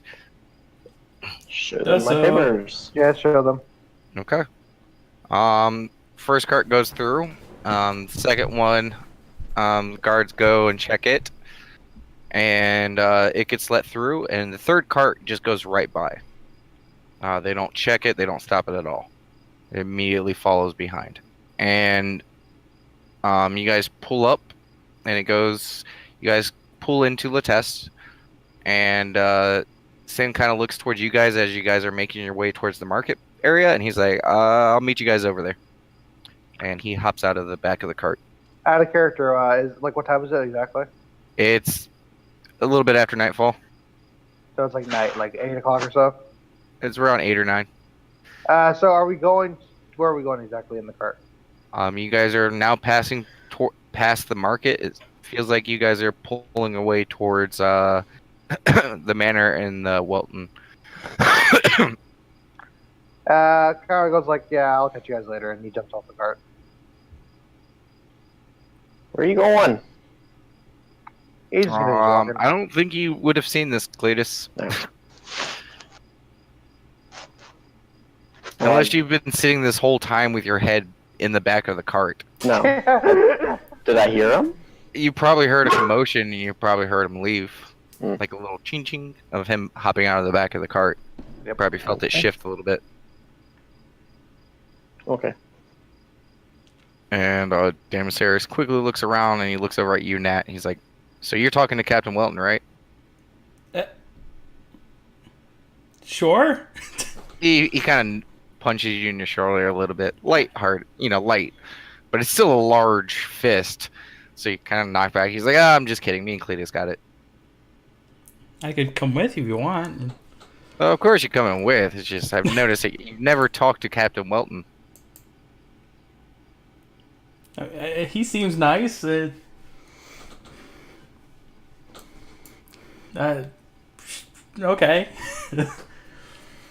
But the cart continues. And you guys feel the cart stop. Cletus, you see as your cart pulls right up to Captain Welton's, or the guard barracks, and stops. And the old guy up front looks towards you, Cletus, and is like, okay, get the fuck out. Alright, like, get the fuck out. So polite. Not just steps out. I wave goodbye to him. He nods towards you with a smile. Soft-hearted, like, old man smile. You can tell this dude's probably been through some shit. Probably. And as you guys stop, the last 2 carts pull past you guys and make their way inside the gate of the mayor's manor. I just start heading inside the guard station. Not does too. Okay, it's gonna be Sin, Damasaries, Cletus, and Nat. In Daylock. Okay, we'll pause real quick with you guys, just in case there's a little bit of overlap, because they might get done first. Actually, we're gonna go ahead and take a quick 10-minute break. Yay! So go ahead and grab some break time. Woo. So how'd you guys like the first half? Interesting. I kind of figured it out pretty fast, but interesting. Why? Why do you figure it out fast? Because I let something slip the other day? No. Oh. Because I totally did. I completely fucked that up. I was like, oh, wait. I'm like, oh, these two might catch on. I was like, Oh, ugh. yeah, the fight thing? Yeah, I definitely caught on to that. I'm like, oh, we're going to have a fight. Most likely. Yeah, you definitely slipped there, but it's alright. Yeah. Didn't know what we were fighting. Yeah, welcome to your introduction to Mind Flayers. Yay! Probably could have avoided that fight. Yeah. You easily could have. Yep. But, I mean, there are a couple good members in the party, and good people just don't. If there's someone suffering, they're going to charge in and stop the suffering. Yeah. And Damasaries is one of those types of people. Yep, that's how Cletus is too, but Yeah. I kind of figured out that was our envoy, and I'm like, Honestly, you should just be happy you weren't the one to first start moving, because then you would have been the one to get the thrall. yeah. I mean, it would have made. Yeah, it would have made a difference. But yeah.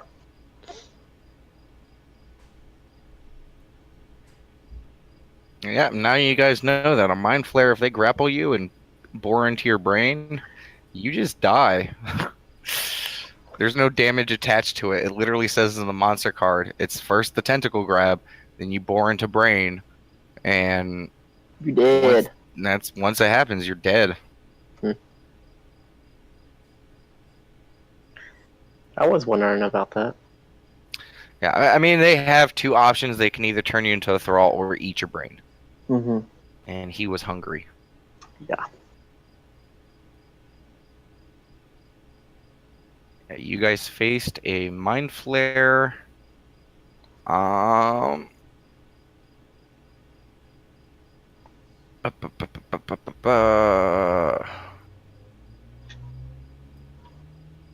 Mind flare mastermind.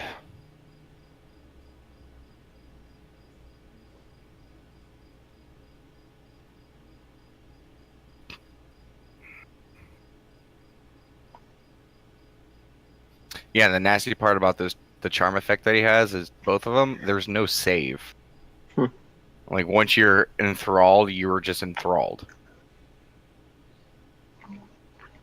Damn. Besides them willing it to end, you have to kill them to get it to stop. Yeah, that makes sense.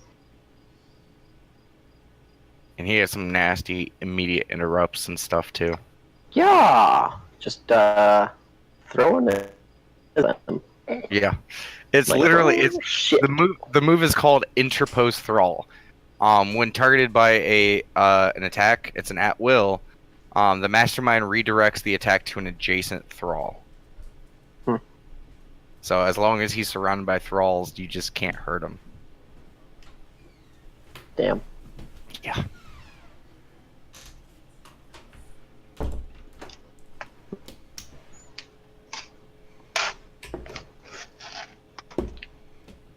So, how confused are you guys about, like, just letting a mind flare live?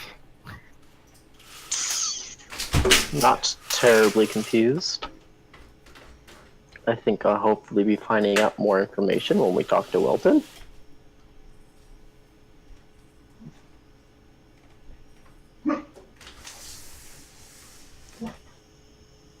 Sweet. Conrad jumped off the caravan. Conrad, Korn, and Sin jumped off. Okay, because you said Sin was I know, with us. I was messed confused. up. I realized it after that part, and I was like, oh, wait, it's too late now. But Yep. yes, Sin is off as well. Alright.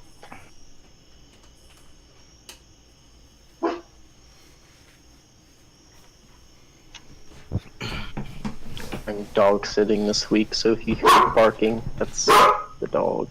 I'll try to mute it if it goes a little too crazy. Mer. Yeah.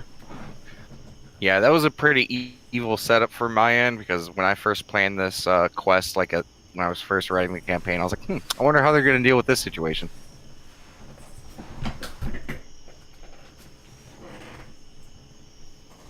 We didn't. At least we should have I mean, not. you guys did. Oh, don't worry. I mean, what you did was not necessarily the wrong move. It's usually a safe bet that if you see a mind flare, killing it's probably not that bad of an idea. They're nasty creatures. I mean, we knew nothing, so, we kind of hammed it. But it looked scary enough for you to react. And those guys were yelling, and that's all it took for a game of series.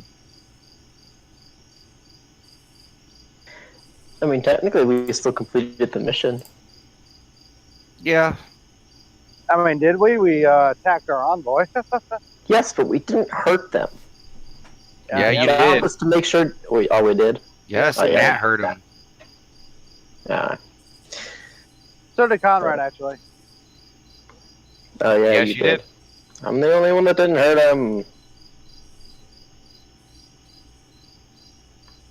I didn't hurt him either. And you also, Cletus killed the or knocked out the fucking thrall. No, you did hurt him No, I didn't. with your defense thingy. Chaotic defense. Oh, That's right. great. All three of you are guilty of doing something to the envoy. Either hurting one of his people or hurting him. We'll see what Wilton has to say. Yeah. Well, after a little bit of a shopping spree. Well, we're just gonna do Conrad's stuff. Yeah, because I'm assuming. Yes, and just go and pick up the necessary shit to enchant some stuff.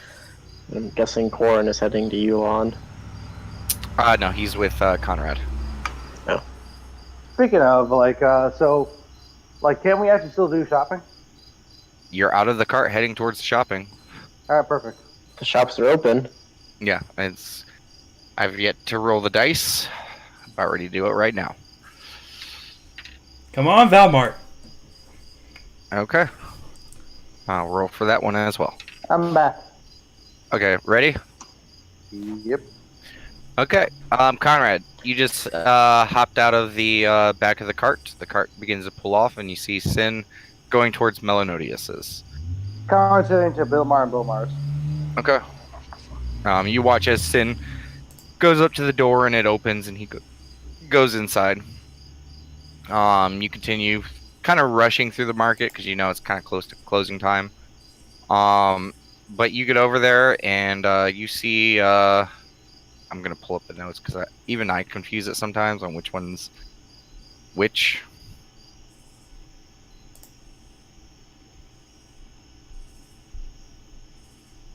Pro tip from a DM: maybe not name stuff too close together, or you just get confused. You see Bomar 2.0 outside, working on some stuff as you approach. Hey, is Bilmar in? Conrad says as he approaches. Oh, that lout. No. He went off to go help at the mines real quick. But I can help you. What do you need? And then Conrad's gonna explain to him what he wants. You spend a few moments going over everything with him. He's like, I mean, I should be able to handle that. Why don't you follow me inside real quick? Does so. Okay. He goes over with you, and he starts. He sketches it out from what you're trying to describe to him and stuff like that, and he gets a rough drawing in like only about 10 minutes. And he's like, well, I have to talk to the Weltons about a little bit of this, but I mean, he kind of eyeballs it a little bit. He's like, we could probably get this to you for about 200. Nah, it's okay. That works. How long will it take? Set like this, I mean, I got a few pieces already made and set up that would be able to fit this nicely. So probably only about, give us 3 days. Sure. Then he kind of hands over the gold. 200, you said? Yeah. Okay. Does so. Yeah, we'll get it back to you. Thanks.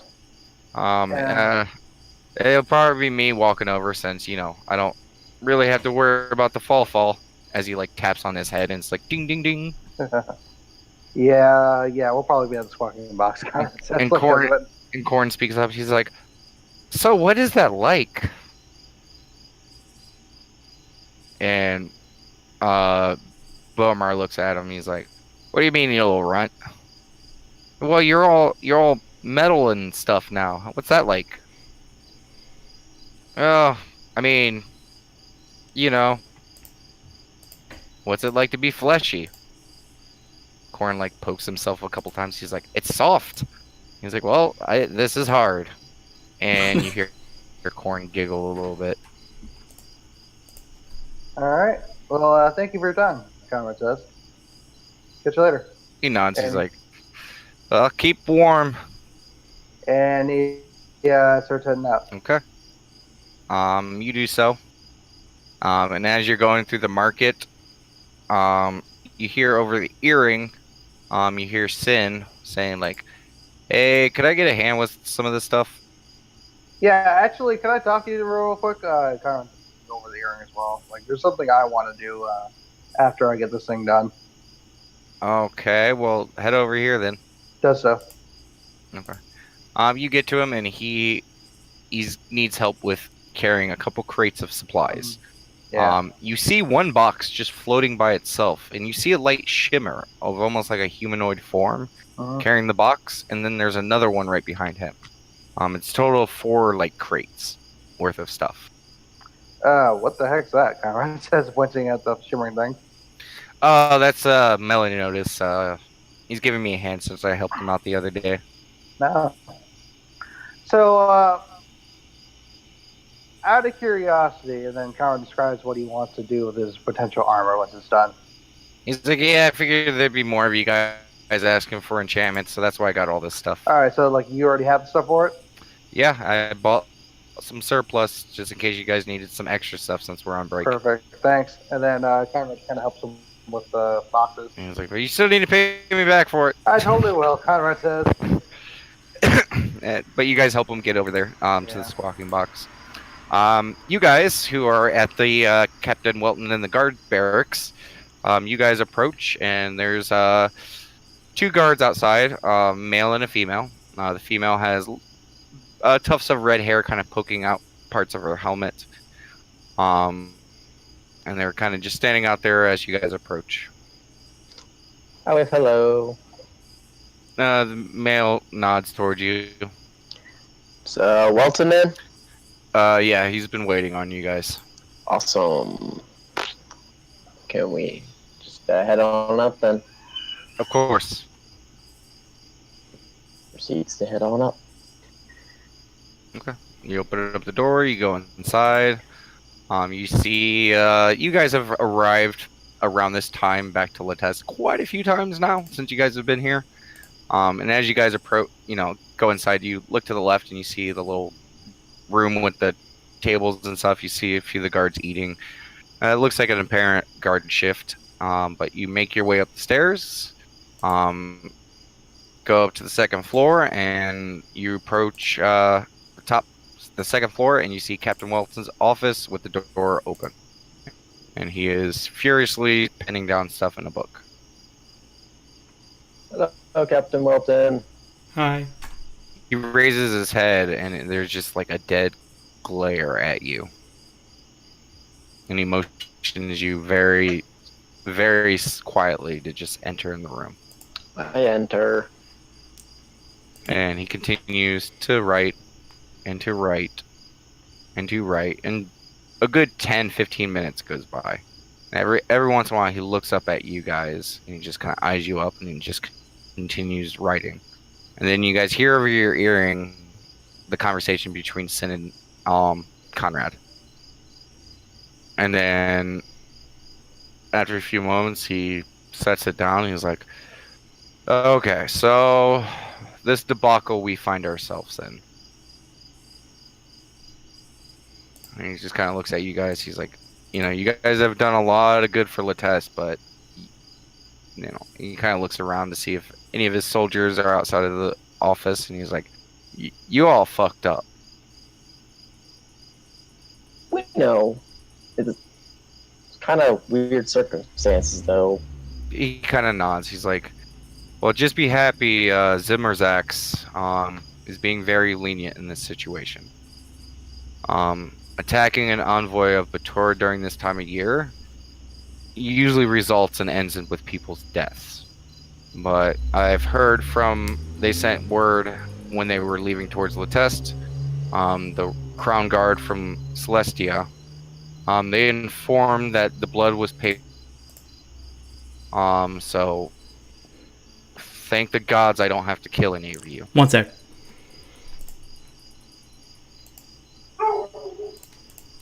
Okay, Okay. so you said it was pretty much paid in blood? Yes. Okay. It was paid in blood for the, you guys aren't being executed because a blood toll was already paid. Not as like dead silent. But it was a fine, and you guys still need to cover the cost from the Crown Guard of Celestia for their assistance they provided your party. Sadly, sadly, that is a 5,000 gold fine. So I won't be able to pay you for this mission. But before we move on, how did the other job go? I run through real fast, kind of what went down. And he just lets out the biggest sigh. He's like, and he kind of brings up his hand when he's finished. He finished the story. And he's kind of rubbing the bridge of his nose. He's like, "Of course you were involved in that too." And he's just like, "So, run in with an ancient dragon. How'd you guys fare?" Davis very shit his pants. And Damasari is just sitting there, like nodding his head yes. He's like, I mean, it's better than what could have happened. Honestly, you should be happy it was a type of dragon that you faced, or you probably would be dead. Metallic dragons tend to ignore us because we tend to be below them, especially one that old. If it was a younger metallic dragon or chromatic, you probably would be dead. So luckily nothing came of that, and you guys are all safe. But a troll, you say? Scary thought to hear that one is so close to Latest, but I'm glad it was taken care of.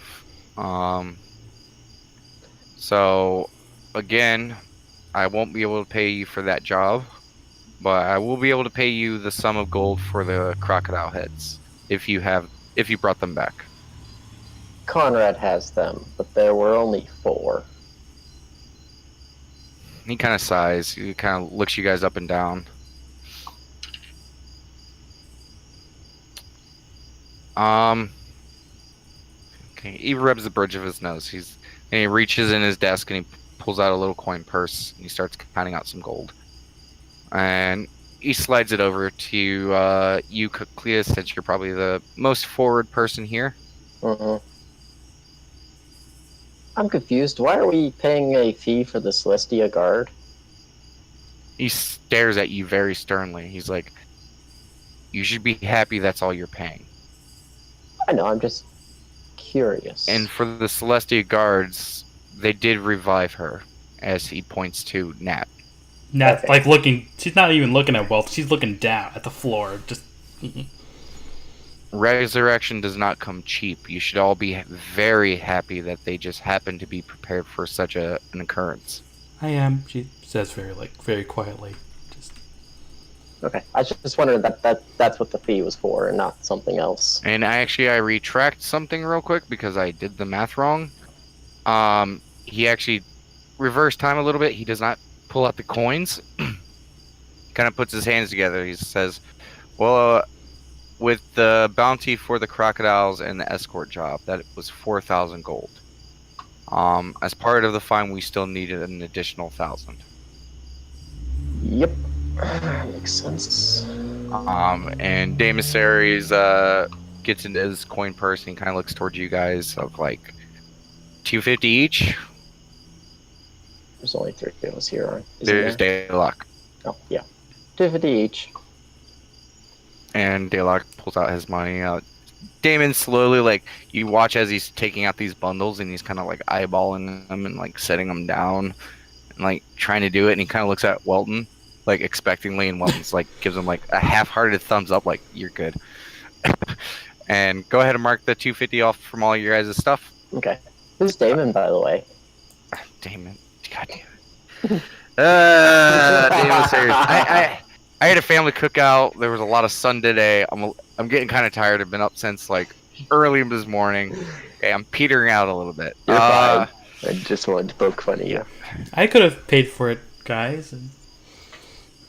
Damon Sayers kind of looks at you and does like shakes his head no. Okay, well, he gathers the coin up. He's like, "Okay, just just think in the future. I'm aware now that they sent a mind flare, and those can be very disheartening creatures to run into for the first time. But that's the craziness of Elois. what Yeah. should be an enemy can be a, I wouldn't say ally, but at least a neutral threat.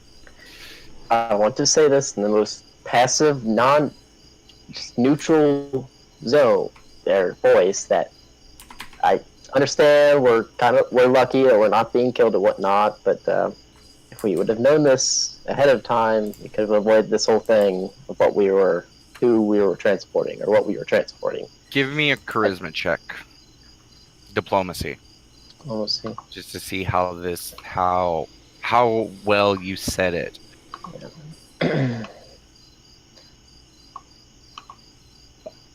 Not great. Oh well. I understand that, but you are all professionals. Going around blindly killing things is not always the best choice. And from what I heard of my report of the raid, and he looks at Euclidus, some of you have problems with that. So again, I understand the circumstance probably wasn't the best, but we were unaware of who or what they were sending anyways. So I cannot tell you information we do not have. Okay. No, I'm not. Yeah. I'm okay. Okay. Nat gives Welton her share of that fee money. Okay. Well, if that will be all, I need to ask for you guys to leave because I still have a mountain work of paperwork to get done, and I would like to be able to get this next week off. So, sorry your trip didn't go as planned, but I'm still glad to see you all return safely. Thank you, Captain. Thank you. Hope you enjoy your week off. You get the week off. With how many kids I have, I'll be sure we'll try. As he just looks exhausted and beat down, and just you can see the realization of his face, like, "Yay, I get a vacation!" But then he realizes, like, "Oh, I get a vacation, yay!" As he's thinking about dealing with his kids. Hang in there, Nat says. He gives a half-hearted smile as he nods, and Damasaries leaves. Daylock follows him. You guys just stand in the office? And she says, "Well, from one parent to another, of course." And she walks out. Cletus leaves. Okay. You guys exit the guardhouse, and you guys have a test ahead of you. It is pretty chilly. Seeing him was a great idea, Nat says. Cletus just heads to the squawking box. Nat does. Okay. Oh yeah, Nat's gonna check if Valmart's open. Okay. Nat, you get over. You start heading towards the market. And you see Conrad and Sin carrying some crates, leaving Melanodius's. You guys need some help? Oddly enough, there. you see, yeah, you guys are basically kind of like across the street at this moment. And oddly enough, Nat, you see two of the crates just kind of floating. Nat's thinking, is this Sin's work? Do you learn some new spells? Well, is that your handiwork, Sin? Nat says as she points over to, Kind of looks at you. He says, "I could show you things that would boggle your mind, blow your mind, leave you in awe and desperation. But no, this isn't me." This test has boggled me enough, Sin. But I was asking if you needed any assistance. Conrad, your box is pretty heavy. Nah, I could use your help. Sure. She goes over and helps him. And Sin just kind of stopped. Just let the little guy keep carrying his shit. I got it. You're doing great, Sin. He stops, sets the box down without even turning towards you guys. You see a middle finger go over his shoulder, and he reaches down, picks up the box, and continues on. Nat winks at him like. No response. He just continues to walk. But you, I suppose you mosey over across the street and knock on the door. Yep. It is closed. Wait, I thought she was helping us with boxes. Yep. Well, she wanted to stop at Valmart. You guys are literally across the street from this, Okay. but it is closed, Nat. Come on, Val. You have one job. Well, many, probably several jobs. I mean, Val doesn't have any more jobs. He's dead. They're all Vals. Exactly. You're also not there, Cletus. Yeah, you're not there. Where'd they go? I know. Where'd he go? Where'd who go? The Val that was running the place. First one died. What about the second one then? I mean, It's he's just closed. not. He's just not in the store right now. It's just closed. I thought he liked being in that spot. Nat says, and then he just resumes helping Conrad with his box. Okay. Cletus, you make it to the squawking box. What do you do? I go and I sit at the bar. Okay, you do so.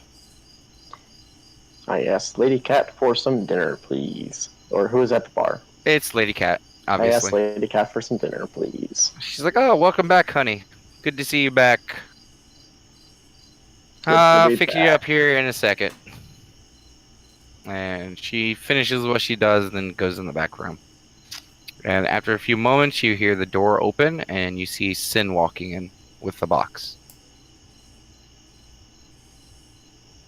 Just sitting at the bar still. Okay. He kind of looks at you and just passes by. You see two boxes floating behind him as they go up the stairs. And then after a couple more moments, you hear the door open again, and you see Nat and Conrad walking in the door. Just sitting at the bar. And then Cat comes out with your food at the same time. Okay, I pay her for that. Which is, what, 5 silver? I believe so. It's 2 or 5 silver. I think it's 2. Yeah, 2. Okay. And I dig in. And it is delicious. Exactly what you would expect. Nat, Conrad, what are you guys doing? First, I'm gonna drop off Sim's boxes, Yeah, now we'll do Okay. the same. and then Conrad's gonna head to the bar real quick. Okay. Well, first, when you guys get up to the room, you guys notice a little bit of a change. But Corn immediately flies over to his bed.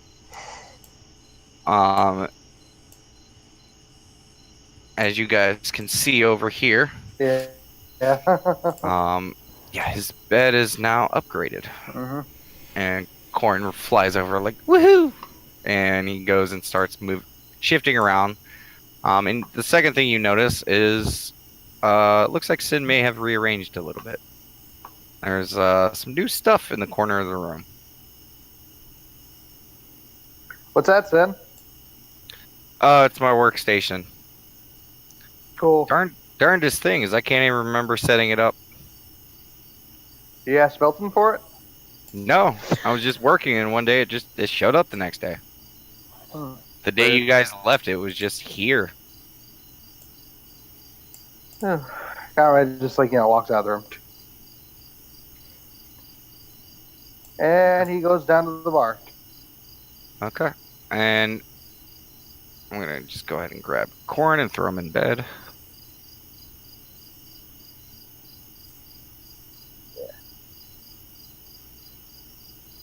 Okay. By the time you guys make it downstairs, both Damus Ceres and Daylock is entering. They come in the bar. Nat's just sitting on the bed in the room. Okay. Daylock passes by you guys and says, "Well, I'm gonna get some rest. I will see you guys tomorrow." Night, Daylock. Night, Daylock. You're not there, Nat. I know, but as soon as he comes out, I'll say night, Daylock. Oh, he doesn't even go. He doesn't go in the room. Yeah, Nah, you exactly. fiend!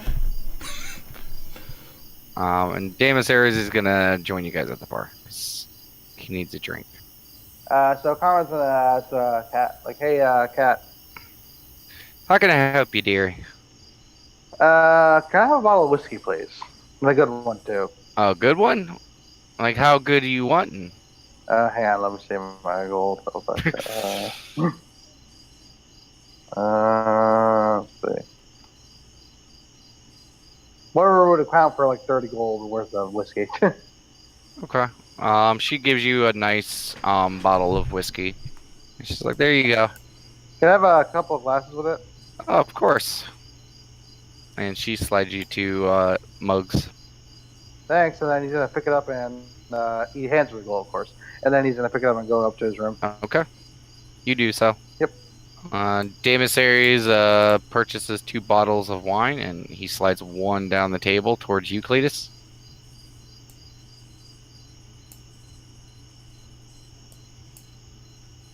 Sorry, I take it. And he pops the top, and he kind of like leans over a couple bar stools to like reach to you for like a glass clink. I clink him. Yeah, and as soon as you clink it, he just starts downing it.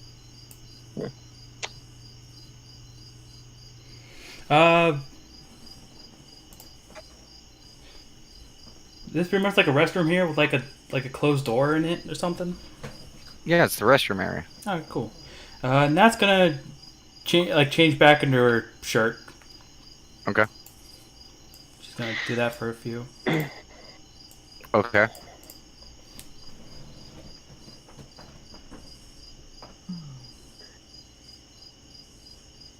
You do so. Woo. Okay. It's weird that the outfit was so light and soft. Like switching to your shirt feels weird. Like in your mind, you always think like going back to the shirt is like your comfy place, but for the first time in your life, you're like, oh, this is what I was wearing. Like, ugh.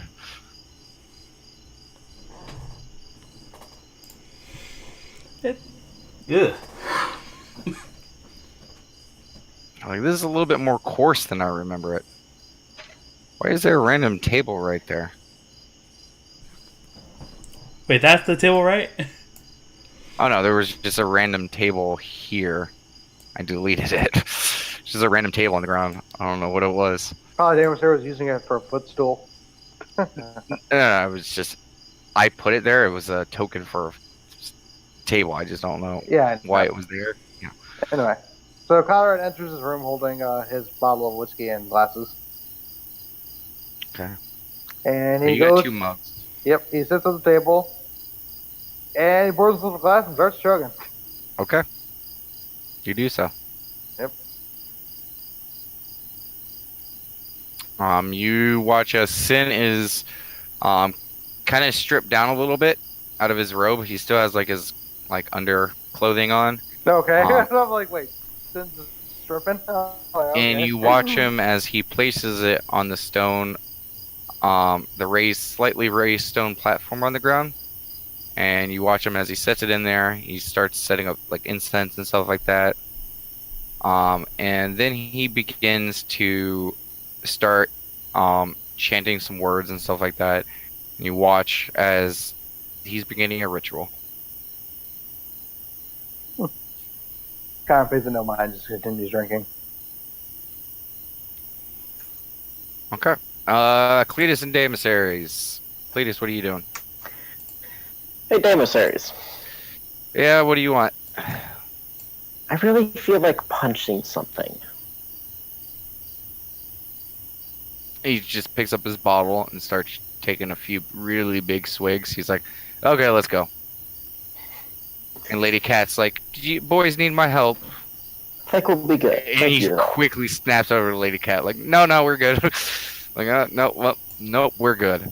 And she kind of giggles a little bit. Is he heading over to the fight arena? Yep. Figured.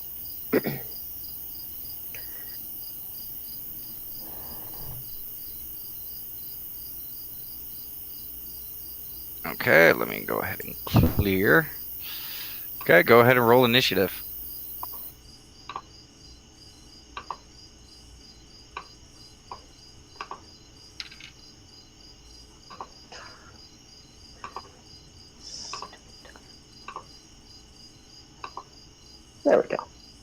Okay, you're up first. Okay.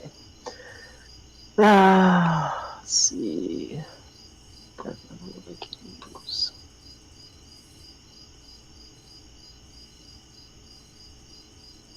I'll go up to him, and I will use Pinning Smash. Pinning smash is not one you can do without your weapon unless you No. want to use your weapon. No, I'm not using my weapon. Okay. Sorry.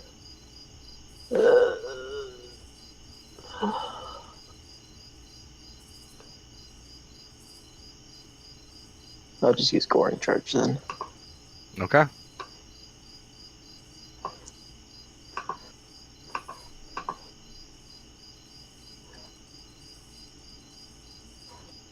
That Okay. misses. He's gonna take it. Oh, You Gorm. Your horn rails right through his abdomen and pierces him pretty good. Okay, and my turn. Okay. He is going to. Oh shit! Did I change this? I did not change it, did I? I did not change it. Okay, 1, 2, inventory. Okay, yeah, I did set it up. I just want to make sure I set it up. He's gonna punch at you. I believe that hits. Yep. And that's gonna end his turn. Alright. My turn. Let's see. I'll use Slash and Pummel. First one's kind of like a distraction. I will allow you to use slash and pommel without a weapon, but the first one's kind of like a distraction attack. So the first one, if it hits in a hand-to-hand fight, like it allows you to set up for the pommel. Okay. So he does take the 13 damage from that. You kind of do like a look at my hand. He kind of looks over, and as he looks over at your hand, as it like for the slash part, you just cold clock him right in the fucking face. Mm-hmm. That was a pretty good fucking punch. Yep. And my turn. Okay. He kind of smiles, and he's gonna punch you again.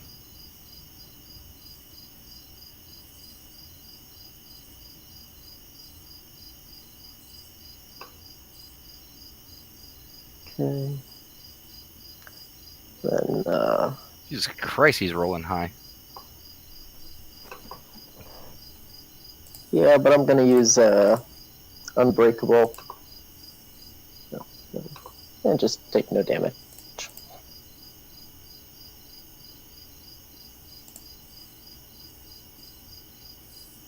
Okay. My That turn. ends his turn.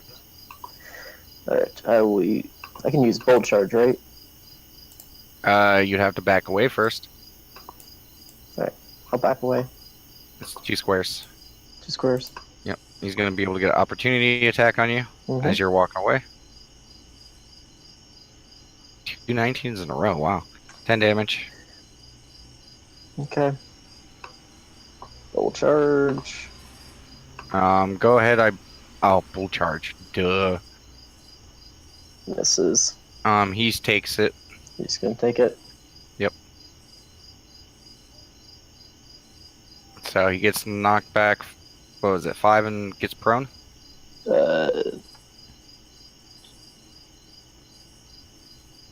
Just 1. But he gets knocked back a square, right? Yeah, knock back 1 and prone. Okay. Okay. He's bleeding pretty good with between your 2 bull rushes, like goring him with your horns. He's pretty fucked up. Okay. And my turn.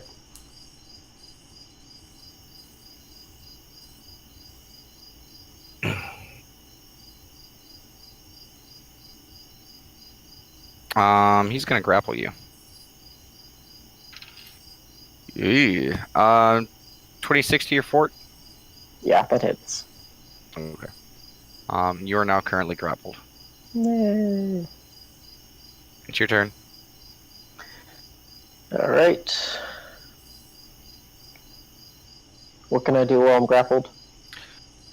You can't move from your space. You can try to break it as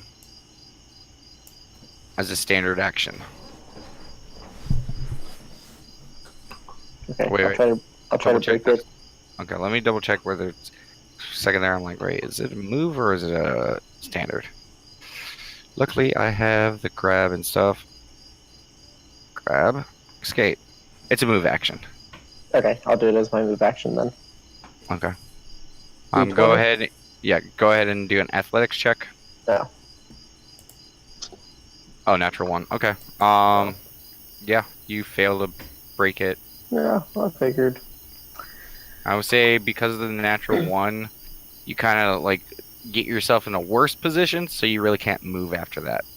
Okay. Like trying to slip out of it and try to break his arms kind of just gets his grip even tighter. So you kind of All right. Can I attack still, or? You are restrained for till the end of or start of your next turn. Okay. Then I guess I end my turn. Oh. Can't do anything. I mean, it's a natural one, man. Yeah, no, that makes sense. He's going to use giant throw. Technically there's no target, so he's just gonna fling you into this wall over here. You take 14 damage and are prone.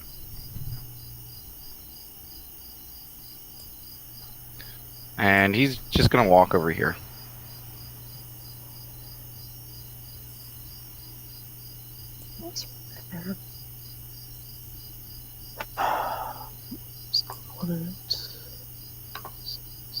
It's your turn. Okay. And it looks like he's just walking away from you. I'll say as a minor action, are you done? Well, as a free action. Okay. He says, meh. Alright. I'm done. Go ahead and roll me an insight. Actually, just straight wisdom. Yay. Don't worry, it wasn't super high DC. Something's going on with him. He didn't seem like he was really into it.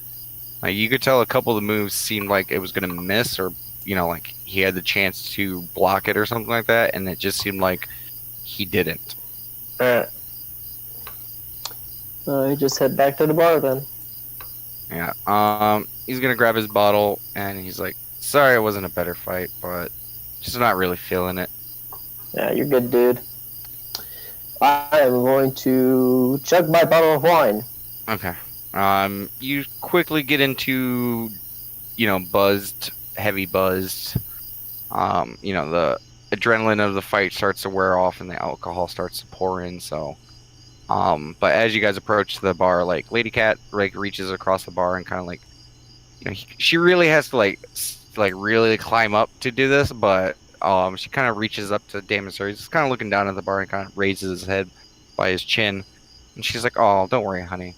Why don't you head up to my room and I'll see you in a little bit." And he pauses for a second, picks up his bottle, chugs it all, slams it down on the table. He's like, "Well, I'll see you tomorrow." To you, Cletus, as he heads up the stairs. Alright. Night. Okay. Come back to the other guys. Nat, Conrad. Conrad's just taking shot after shot. Okay, you are getting drunk. Nat, what are you doing? I go over to the seat here and ask him, is this seat taken? Go ahead, Conrad says. Yeah, she sits. And he's like kind of knocking it back. As soon as you sit down, a very large farting noise pops out. And you hear a giggle from Sin. Conrad, you hear a very large fart come from Nat as soon as she sits down. Yeah, I know. That actually blushes, but upon hearing Sin, snicker, she's like, "Oh."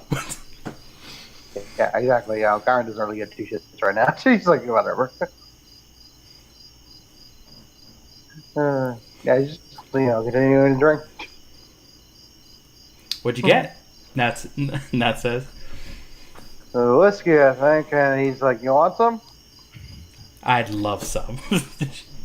Pours her a cup. It's okay. She wants another one. Just so. Okay. I just assume you guys are going to continue to drink till the bottle's empty. Basically, yes. Yeah. Okay. You guys want to talk or do anything special? I mean, Conrad's gonna be pretty much silent unless you talk to him. But yeah, I'll tell you that outright.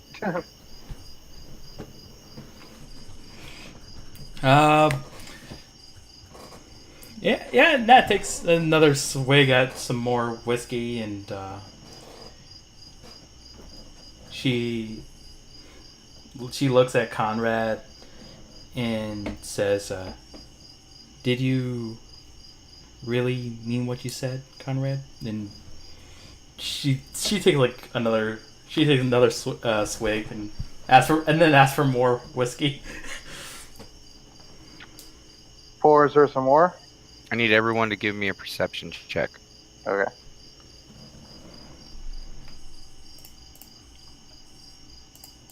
Perception. There you go. Cletus and Nat and Conrad. You all hear a very deep, low whistling noise. And it almost feels like the entire squawking box is shaking.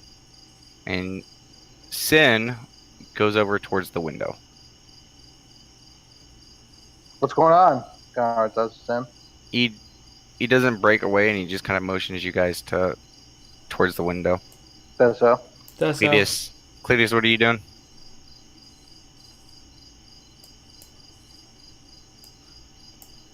Cletus. Status. Clarice. Sorry. I say, what the fuck was that? Yeah, looking around. Lady Cat's kind of looking around too. She heads out towards the door of the squawking box. Yeah, I follow her. Okay. By the time you guys all get to the window or to the door, you guys look over towards the west, and you guys see something falling from the sky over the forest. And you just see a fiery streak as it gleams across the sky and then lands into the forest. Would that be an intelligence check to try to figure out what that was exactly? Sure. Oh. Yes, happened. Conrad, I mean, you've heard of shooting stars, but you've never heard of something like this. Uh-huh. It seems kind of similar, but, you're not quite sure what it is. Nat, Cletus, you have no fucking clue. Ooh, fire through the sky, crash landed on the ground. That's all you get. Could that be like a shooting star Sin? Like Conrad looks at Sin right now. Huh. So it's weird that's what it is. Like, I've never heard of one falling to the actual ground before. I mean, everything falls eventually. And he kind of gets down from the window and goes back to what he was doing. Exactly. Conrad just walks back to his seat and just, continues drinking. You didn't want to make a wish? Yeah, Nat makes a wish. Okay, text me your wish. Okay. Do you go back to drinking, Nat? Yeah. Okay. Cletus, what are you doing? I go back into the bar. Okay. What do you do? I sit back down. Did Lady Cat go back behind the bar again? Yeah, she came back in. Okay. As she passes by Trey, who's standing up against the wall, she's like, "Oh, that was weird." And she shrugs her shoulders, and they go back about their business. I ask her, "Hey, who's working tonight?" You mean up on the third floor? Yes. Well, I mean, and she kind of thinks about it for a second. She's like, I believe Donathis is up there, but she's kind of in a mood today. So if I was you, I'd probably avoid her. You know, if you want to keep your eyes. Gelios, Gelios is up there. Gypsy's up there, and Tyriok. And Pain. I think I'm good then. Good night, Lady Cat. I just head upstairs. Good night, horny boy.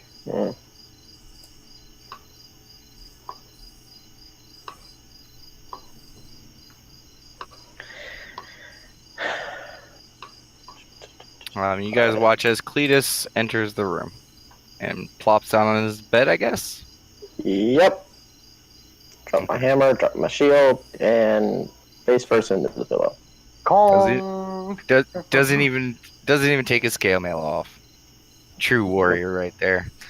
You guys watch as Cletus just comes in, kind of half drunkenly, just plops down on his bed, and within a few moments you hear, very loud bull snorting and snoring.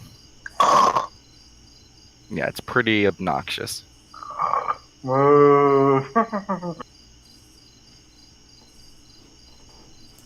And Sin stops what he does, walks over, and after a few moments of casting something, all the snoring disappears. And then he hobbles back over to what he was doing. Thanks, Sin. He's like, I didn't do it for you. But you still did it. That says. He does not respond. Perfect. And, just like after a couple more times, and then Connor looked at Nat like, I didn't do what I said earlier. Wait, you said you did? Yeah.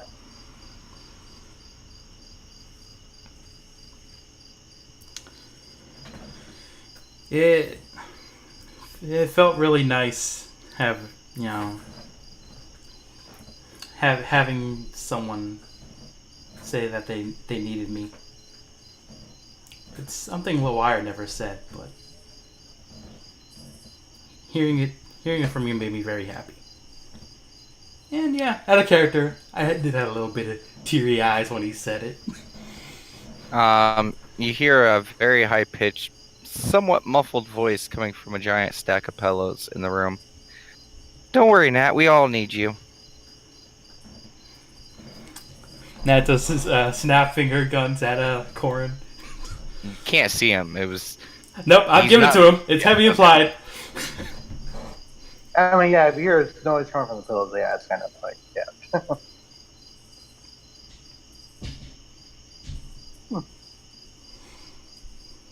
Yeah, but Connor said, don't scare me like that again, man. I was really scared there. And about this time, Sin finishes what he was doing. You watch him pick back up his robes and puts them on. Connor does another shot. I'll try my best. Nat says with a smile as she drinks some more whiskey. Okay. At this point, you guys are pretty fucking drunk. Oh, yeah, no. And it's, getting pretty late. Not till that bottle's empty, he's kind of going to, tap out. Okay. Like, I need, how far are we, like, in? Until you guys are about 3/4, but I need, an endurance check from you guys to see if you can make it through it. Until our bottle's empty, I was gonna get us some more after this one. Okay. You guys continue drinking? Yep. After another shot, Conrad passes out at the table. No! Nat, you see him just kind of like, he's like drinking, he's like leaning a little bit more. Nat tries to catch him. He's fighting a little bit, and then like he pulls himself back up, like his one eye's open, and you're like, oh, okay, he's good. Okay. And he starts doing it again. No. He sits himself back up. Oh, and you're thank like, goodness. Okay, he's good. And the moment you go to reach for his glass, you just hear as his head hits the table, and he's just passed out. Conrad, you quitter. Nat tries to get him in the bed. Okay. Give me a strength check just for shits and giggles, and you are drunk, so. I owe you one, Conrad. I owe you one. Yeah. You get him. You pick him up, and you go to pick him up to move him, and he shifts, and you just drop him on the ground, and you hear just a muffled. Give me a moan, Conrad. As his face is just buried into the floorboards. I can't help but snicker a bit. That's okay. This time I got you for sure. Strike check again. Yeah. Darn it. You pick him up another foot and drop him again. I got you. Just give me another moon. Yeah, a little bit more painful this time. That tries again. Sin's stop. Before you even get a chance. Let me do it, Sin. Just let me do it. Okay, go ahead and do it. Thank you, Sin. She did roll, yeah. I got 23. Okay, you get him over to the bed. Conrad, you suffer 3 points of damage from that little trip. Every time with that, when he goes out drinking over there, he always gets hurt in the face. It's care damage. But you plop him on the bed. And he is passed out in his bed. And Sin keeps messing with his jacket. It's really weird, Nat. You watch Sin as he reaches into his jacket, pulls something out, and puts it back, and pulls something else out, and puts it back. He just keeps doing this, and it's weird, but after a few moments, you're like, wait a second, how the fuck is he carrying all this shit? He's just reaching in his robes and pulling out stuff. What are you doing, Sin? Testing out my new stuff. Nice. I'd ask for something enchanted, but I honestly don't know what to get enchanted. So I never really bothered to ask. And she goes over to the table and tries to finish the rest of the whiskey. Okay. Go ahead and give me another endurance check.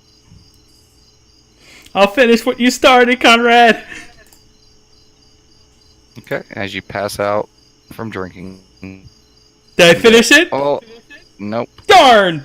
You're about ready to finish up the last little bit, and you just can't make it, and you just feel your eyes start to drift as you just pass out. So close. And you got real close. Some strong whiskey, man. Okay.